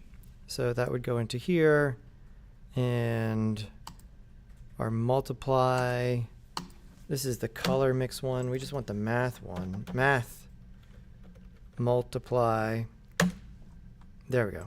So we have this into here, this into here, and then down here, we can multiply this vector by any sort of value to get back to where we were. I just want the regular value. Why is this search is so terrible? There we go. There we go, just one number, right? So it's taking one number and writing it to all three of them to do the vector math, right? The most simple vector math, you just take one number and multiply it by all three numbers. So to get back to where we were would be 1,000. There we go. And so now you could use this to make one part lighter and one part darker, right? So if this were brought down, the bottom of it will be less emissive, whereas the top will be more emissive. So probably something like this: dark, bright, dark. And so up here, I'm going to darken this one. And so now, let's see that we get less emission up here, more emission in the core, less emission down there, right? And so do the colors matter here under emission strength? No. It's just sort of summing them. If you wanted to change it to just white, that's fine. It would just make it, sort of stronger there. And then you could dial this to sort of multiply the whole thing in there. There we go. So now we have an actual flame. Is this emitting light into the scene? Yes, if we have the ray tracing turned on. So if I turn that on, here we can see there will be a difference. Which is brighter, this or the point light? The point light. By the point I'm going to make here is that you need the point light in order for all of the rendering to work. This will matter a little bit, but not a lot. You can't use a volume as a light, or at least it's going to give you a very noisy result if you do. And so if I were to turn off the point light and then turn on the ray tracing here, if I come back and do this, if I were to crank this to, I don't know, 500,000,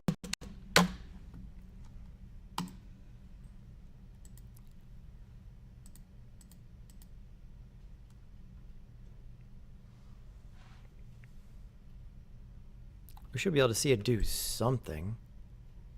Oh, maybe with the HDR out.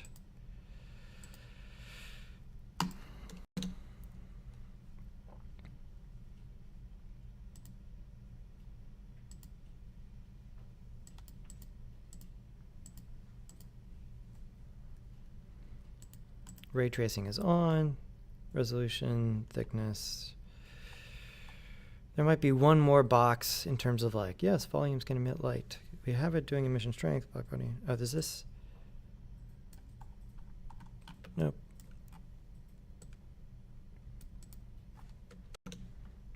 Maybe it just does it in cycles.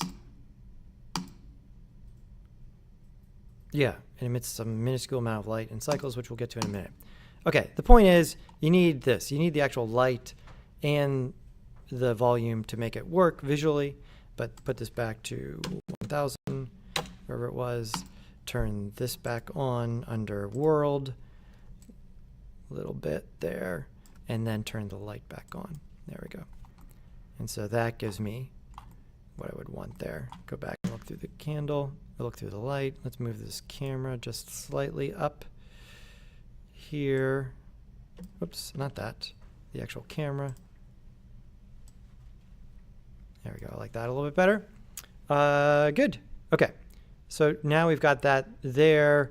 This looks kind of chunky or pixelated. In EV, that's going to be a function of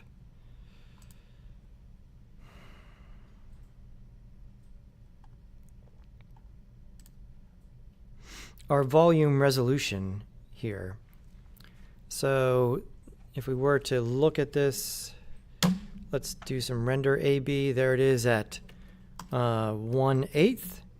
And if we were to go to slot 2 and dial this down to like 1/2, 1 to 2, and render again, we should see a difference, a big difference, right? Here's 1/8, here's 1/2, okay, in terms of the resolution of the volume, right? Remember, we're in volumetric rendering. What is the computer actually doing? This is very similar to Minecraft. It's voxelizing the volume here into tiny blocks, but how big are those blocks? If this ratio is bigger, the blocks are bigger, which gives us a blurrier result, right? Because it doesn't render it as like solid blocks like Minecraft.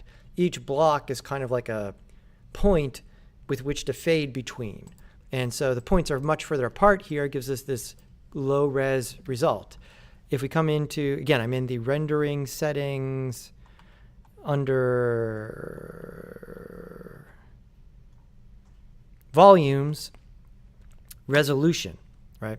And so bringing it down to 1/2, 1 to 2, that gives us, a suitably, for our purposes here, for this render, gives us a much more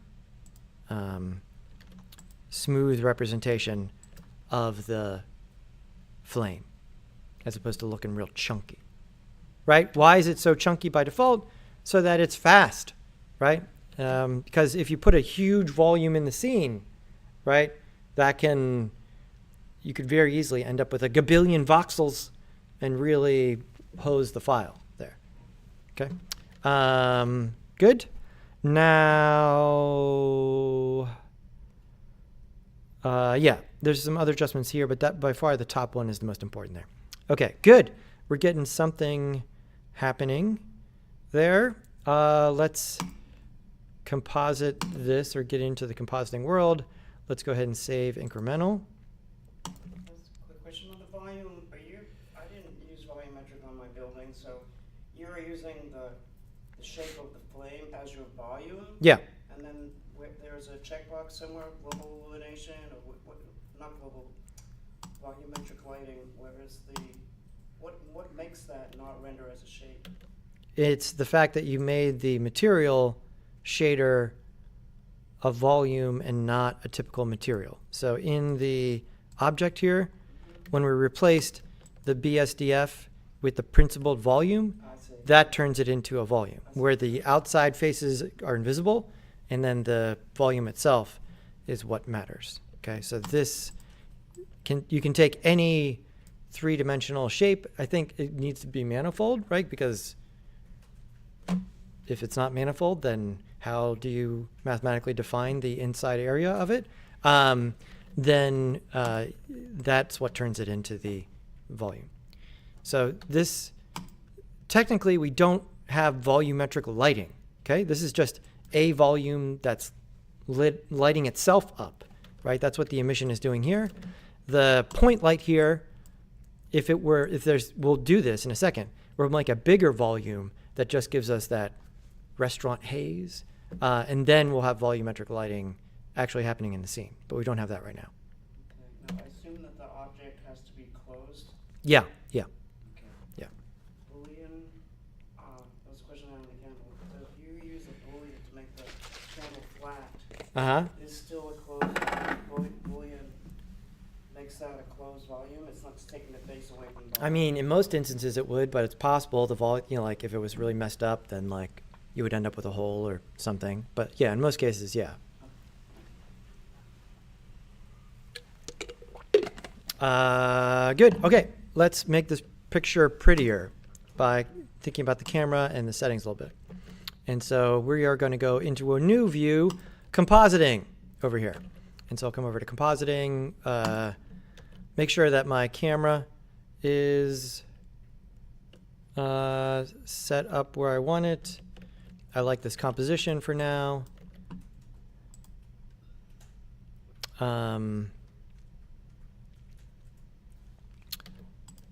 This weird shadow here. I think it's a matter of my world rotation. Yeah, there we go. And it's weird because the site wasn't supposed to have shadows enabled. It's not casting shadows. It receives shadows. Those are two separate things, Oh, it just right? exists on itself. Okay. Right. Again, those are two boxes you don't get to check IRL, right? In terms of like, yes, you can cast, no, you don't receive. Here we get the power to adjust both of those. I mean, in most cases, we always want things to receive shadows for all of the reasons that we talked about. It makes it very difficult to like communicate where they are spatially if the shadows aren't showing up on the ground, right? So good. There we go. That looks better. We don't have that weird anomaly. That's more of a function of just the HDR I happen to find. Now let's go into compositing view. Over here, let's save. And so in compositing view, here we have compositing nodes. In order to see anything, we need to render. Oh yeah, you need to say, give me a new node group. There we go. Now we see the render up here. Yeah, this is a little bit different and better. I like that, right? So we see our render, and then down here, we have compositing nodes, right? And so we can have our Photoshop stuff happening. This is the render, and then this is the post-processed of the render. And so, for instance here, we could use the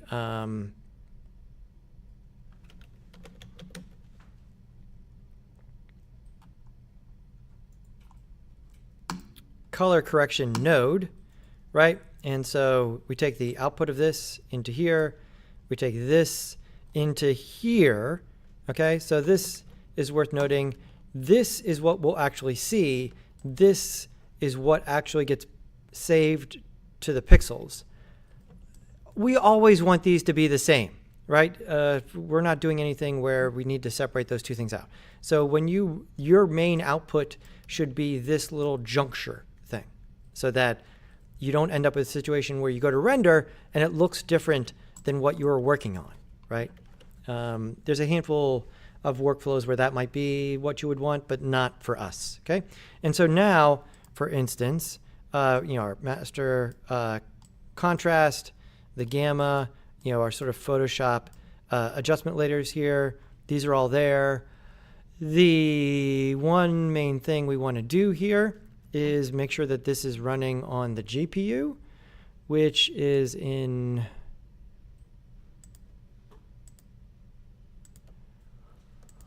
a checkbox that's somewhere.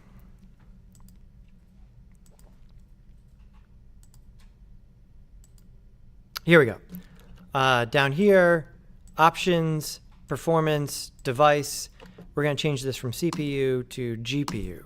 And so now you should be able to get much quicker results adjusting parameters and seeing a difference, seeing a change up there. If you leave it on CPU, there's a delay between adjusting this and then seeing the image results up there, okay?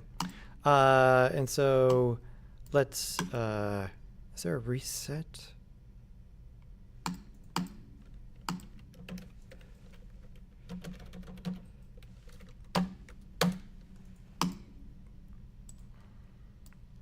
So again, Blender's trying to make all of the node environments similar. And so here, the contrast of what's going on, we have this. Maybe make it a touch more saturated. Right, you can see how far you can push that. And we can stack things up here just like we do in Photoshop with adjustment layers or any of the other programs.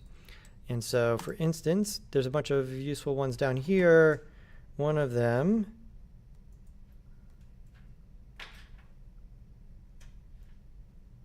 if we get Shift A here, glare, bloom. I'm gonna grab that one. And so now, if I bring this in here, image, and take the output here, I'm gonna bypass things just to see them one at a time and then hook them up together. So I'm gonna just get that one out of the way. So this one is not doing anything right now because its output does not go anywhere. Now over here, we get actual glow. Bloom equals glow here. And so our strength and if I were to, I think I can dial this beyond 1. Yeah, there we go. See what's happening to our candle light up there? Let's make it obvious at 100. Whoa is right. Interesting. Yes. Tasteful? I don't know. Maybe 20. Gives me a little bit of what I would want there, right? And then this, for glow, the strength, the size of it here, sort of how far it spreads out into the scene, right? Because a glow is always blur and then add back in with the additive blend mode. And so the size here is like how much are we blurring? If I were to make it small or even smaller, it will glow, but it'll be constrained to right here. This looks not realistic because what is the glow? It's the light reflecting off of the dust in the air and like having the air dust contained to some sort of perfectly spherical volume around, like just doesn't look real, right? Whereas in real life, it would extend out and decay into space in a much wider distance. But keep in mind that this is a blur parameter. And so the higher you turn this up, a lot more processing needs to happen in terms of like we're looking at a much larger swath of pixels to adjust this. Okay, so there's that. There's also lens flare stuff that's also in the glare.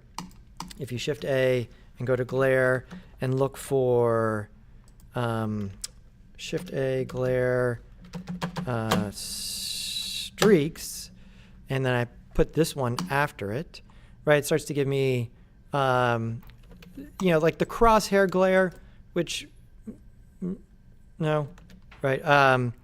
I think it looks much better when we do some sort of like anamorphic kind of thing where it's primarily going left to right in the image.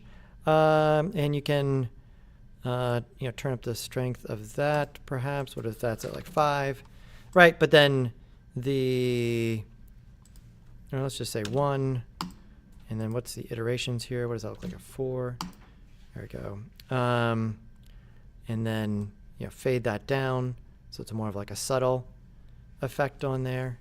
And so if we want to see that just by itself, run the input into there so you can see exactly what that is by itself. To chain them together, we go from here to here, here to here, here to here. Okay? So those two things go together.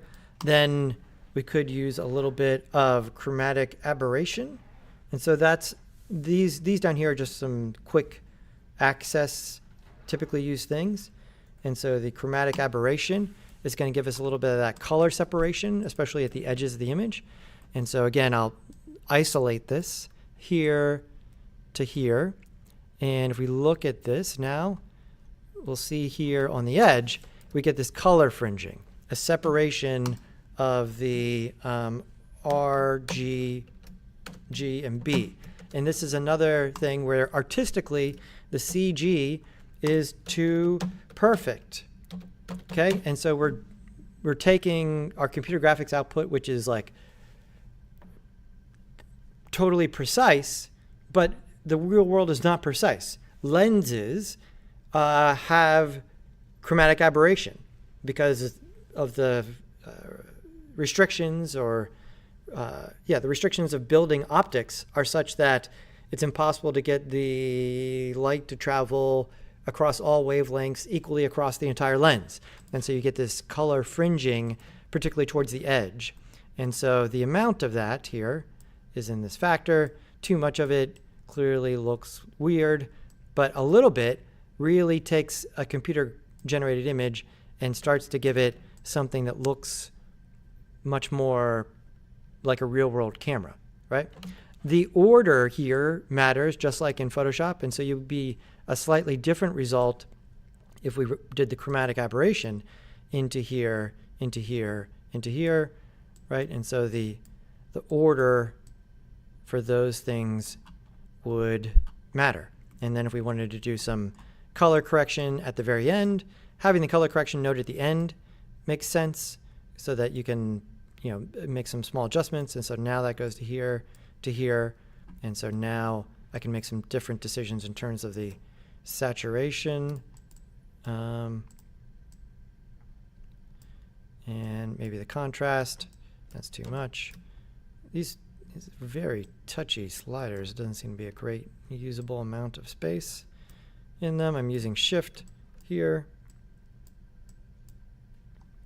There we go. Okay, and so I've got a little bit of chromatic aberration. I've got some glowing happening here with this. The other one here to consider is a vignette. I'm going to give you that darkening around the edges that happens in photography. Having the default set here, this looks old-fashioned. Why is that the case? Because old cameras are pinhole cameras. There's no lens, right? The simplest camera is a box with a hole in it and film. That was how the first cameras were built, right? There's no lens. There's no conditioning of the light before it hits this. And so when you do that, you end up with a hot spot in the middle and dark around the edges, which is why old-fashioned photography has this very, very strong vignette. It still exists to some extent. And so, you know, having something like this and really making it much more subtle, not only, I think, also helps with the overall image, but also helps draw the attention to whatever it is we're supposed to be looking at, which is presumably in the, you know, towards the middle of the frame, right, as opposed towards the edge. So here's a pretty reasonable post-processing series of events.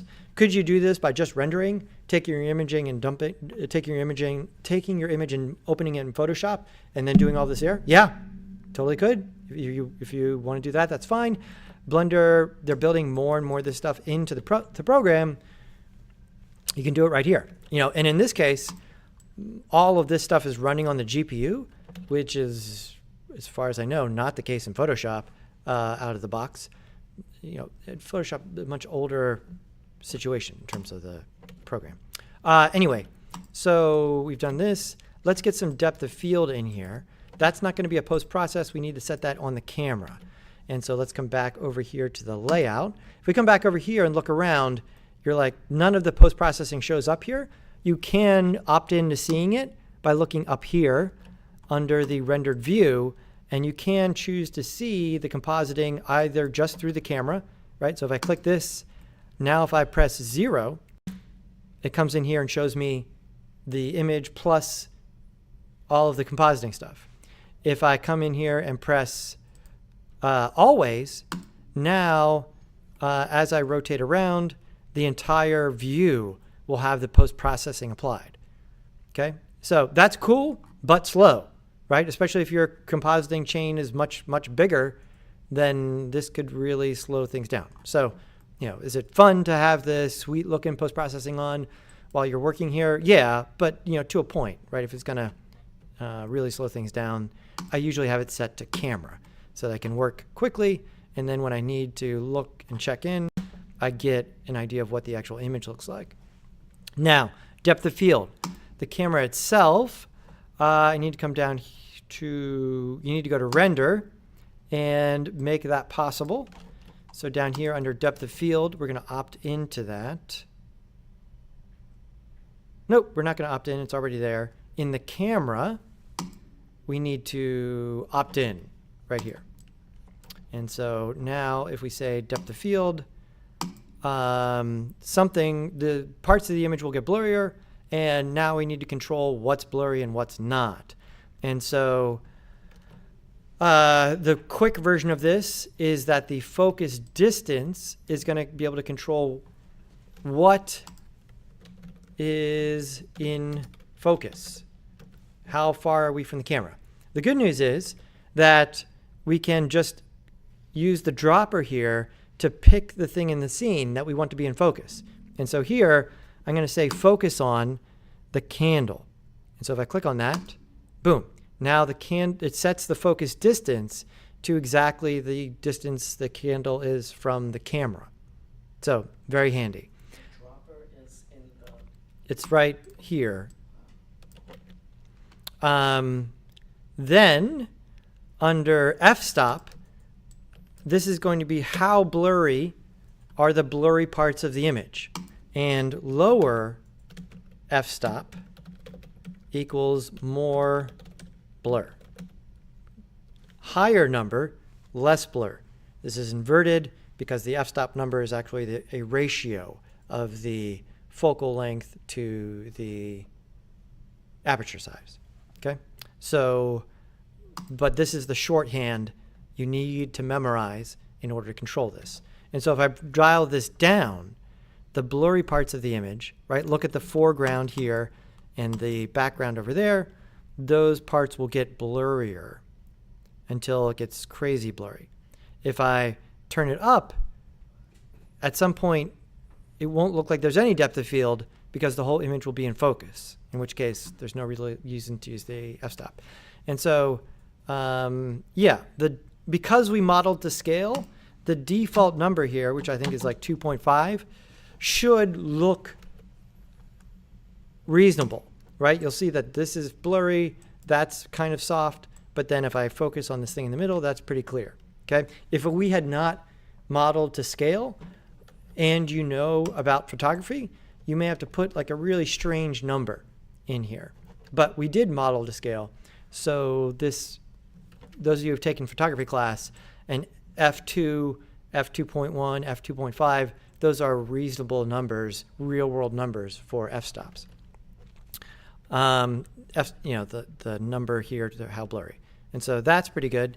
And now if I were to look over here, the actual composited view shows up. And so we get the post-processing happening on the image with the shallow depth of field.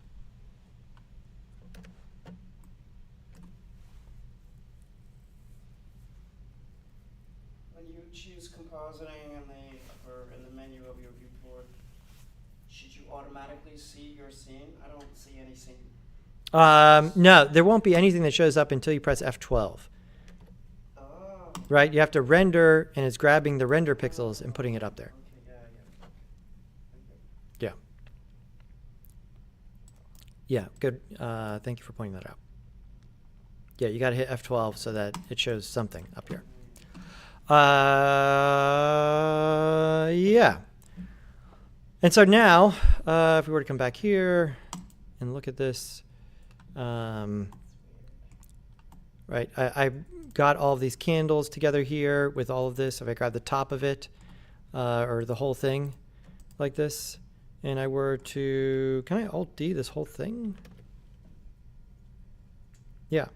And so now, if I were to create another candle over here, or maybe just put it further back in the scene over here. Now create some, yeah, like that's going to look a little bit more out of focus. If I come back to the camera here, and we're to turn this down. You see we start to get that, this circular phenomenon here. This is referred to as, yes, Marcus? Bokeh, B-O-K-E-H, right? This is the quality, the visual appearance of the out of focus parts. This, in real world photography, is a big deal. Not every lens is going to have the same quality of bokeh. And this is very much salt to taste situation here, right? The shape and size of it in real world cameras is going to be a function of the actual construction of the lens and the aperture. And so you can get different qualities of bokeh. This is why some lenses are much more expensive than other lenses. It's because that the quality of bokeh in that lens has been culturally blessed as desirable, whereas some other lenses not so much.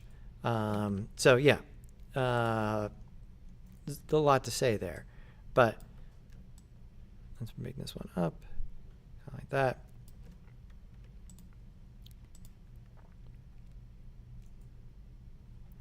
And if you're going to duplicate the candle like that, you may be in a situation where you got to come in and maybe adjust the point lights down in intensity a bit. And so over here, remember, if I select both point lights and then I alt drag the power, that'll adjust them both at the same time, right? So there, the point light's totally off. And the reason that's still glowing is because the volume, right? So the volume is lighting itself up. It's not really contributing much to the scene lighting. If I start to dial in the point light, there we go. I can sort of like adjust the amount that the candles are contributing to the scene. Again, I'm able to adjust both of them at the same time because I'm using that universal blender technique of selecting two things that are the same and then alt dragging the parameter. Otherwise, it would only adjust it for one, the last thing that you clicked on. What is compositing? What does that mean? Compositing is just Photoshop, taking images and laying them on top of each other. That's all compositing is. Comping one thing And that's not over just top. happening anyway. Like, what is different than when we just flat out render? How is it different? What's the value proposition? The value proposition is that you get to post-process your image, right? Like here's all we get coming out of the virtual camera. Yeah. Here's what we get when we process it. Okay. So it's the Photoshop sort of built into. Yeah, Okay. yeah. In everything gets post-processing. Real life photo shoots, real life movies, right? We're capturing something, quote unquote, in camera, and then at least color correcting it later, or adding something between color correction and visual effects, adding stuff that was not there, chromatic aberration, glare, vignette, right? All that stuff, right? All of the Photoshop stuff. It's just, does this do everything that Photoshop does? No. Does it do like most of what? Aware. No, there's no content aware fill or anything like that, right? Like Photoshop, just the compositing part of it, just the laying, color correction. You can mask things. You can do a lot more than what we're doing here, but like this is some of the basic stuff to get a much more compelling looking output, right? So the metaphor is still the same. The virtual camera, even in like Pixar movies, like what gets rendered out of RenderMan is still getting composited and changed afterwards, right? But now we do get to, quote unquote, it's not going to be a whole separate step. When I press F12, I get the processing applied right there. You see it happen. That blip right there is that it makes the raw image, then it runs it through all the post-processing, right? So that's the main value proposition, is that happened in a fraction of a second versus like rendering them all out and then opening them up in Photoshop and then adjusting it there and then saving it out of Photoshop. So if I needed to do content aware fill, then yeah, I would need to go into Photoshop. Yeah. That's just one of those tricky Yeah. things. So when I bring up the compositing, there's these kind of presets, I guess, camera, lens effects, creative, utilities. Is that just kind of like the way Photoshop presets? I'm talking about the Blender. Yeah. Like I use the chromatic aberration right here. If you double click on it, yeah. And so these presets are actually meta nodes. And so here's the actual fundamental stuff that's happening for chromatic aberration, right? Wow, and you bring that up. I double clicked on it. right? So if you double click on the chromatic aberration, what? Yeah, that's just chromatic aberration, right? So you gotta, this is the math it takes to get to chromatic aberration, right? Because none of these are like big, this is all just raw math nodes, right? Directional blur, add, scale, combine color, menu. This is just a switch, setting the alpha, all that kind of stuff, right? And then to get back, you have your usual breadcrumbs up here, right? So go back up to compositing nodes, and that's where we're dealing with it, right? So if you needed to come in and change the chromatic aberration that it's using, you can come in here and do that. Don't do that. Like eyedropper chromatic, 'cause I want to just want on the candles. There's not like an eyedropper for chromatic. No, you can mask things out here as well. Mask, Yeah, so you can apply it to just part of the thing.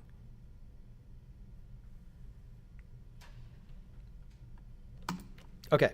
Good. All right, and then Monday. So we'll do. You'll get everything on the table. I'll have you make a bunch of renders here with some nice post-processing. Give it atmosphere, but don't lay this on so thick that we can't see what's actually going on, right? What is your purpose for this? Is to make images you can put in your portfolio to say, like, look at my 3D modeling, right? If your 3D modeling is totally obscured by a bunch of glow, is that a reasonable artistic choice? Sure. Is that a good career strategy for you? No, right? In terms of that. So keep that in mind as you're,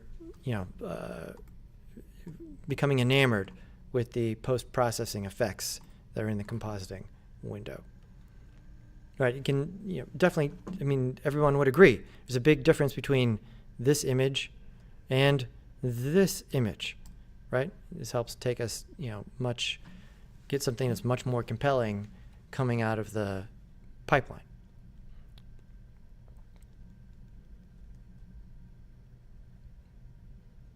Sound good?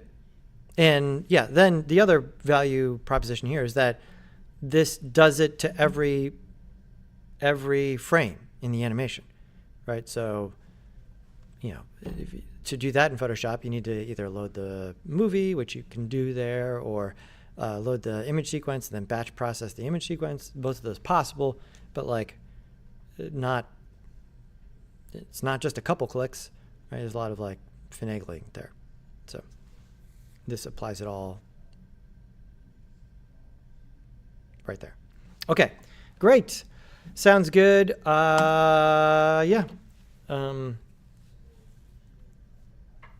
So painting your runner. I would encourage you to make it a runner or maybe like a folded over tablecloth, right? Don't totally cover up the table. Again, from our showing off what we made standpoint, that doesn't make a lot of sense, right? It also sort of avoids the issue of the tablecloth draping onto the chairs, right? And so, Kevin says, go Suns. Yep. The game 2 is tonight. The Suns are the 8th seed going up against the Oklahoma City number 1 seed. Game 1 was ugly from a Phoenix standpoint. So. Question about keys, joke that Alt-D. So when I want to make a duplicate chair, I'm going Shift-D. I have to grab every single component because Blender doesn't have a way to group. So Alt-D. Alt-D is just an instance. It's different than me doing Shift-D, which is now a whole another set of faces, points. Yeah. Alt-D is taking up less memory, and then if you change the original, or if you change any of them, they all change. Alt-D is an instance. Shift-D is a totally separate duplication of the thing. And I didn't. You would just take the chair and it would Alt-D as the whole chair. I for what I'm doing with Shift, you have to grab every part before I get from the root node all the way down. It just doesn't For the seem- the chair should just be one mesh. I mean, do you have separate meshes for your chair? No, Okay, yeah, then, yeah, the chair is just one. it just seems like that, like every component is still separate. Like the back, the upright, they're all separate in the outline. Okay, yeah, well then, you can join them. Join, Yeah, you can grab all of them and Control J, and that will smush them into one object. okay, okay. Yeah, so now, like, because this was Alt, did I Alt D this chair? I think I did. If I do this, no, they can have a separate scale. If I change the actual mesh itself, if I were to grab these and do something, there they go. They all change, right? That's an instance, right? Changing one of them changes all of them. If I were to Shift D and I did this, then just that one would change and the rest of them would not change, okay? So that's what the instance is. The instances can have separate transforms. And so I can do this and the other ones don't change because I'm changing the instance, transform, not if I did it in edit mode and did it to all of the geometry, then they would all change, right? And so the instances have separate, because think about it, if the instances changed, if they shared the same transform, it would be useless because you would move it and they would all be in the same place, right? So it's kind of like, I don't know what you would use that for, right? So they each need to have their own object transform, but then they're reading the same underlying data for an instance. But again, if I were to Shift D, they've duplicated all the underlying data. They're totally separate things. That's part of what my problem is, like loading it up with more copies that are duplicates, not necessary. Okay, the normal showing on the back, so the back, It's just in the view, it's just in the view. Okay. not here, Yeah, yeah. right? It's because I have this on, Oh, okay. right? Okay.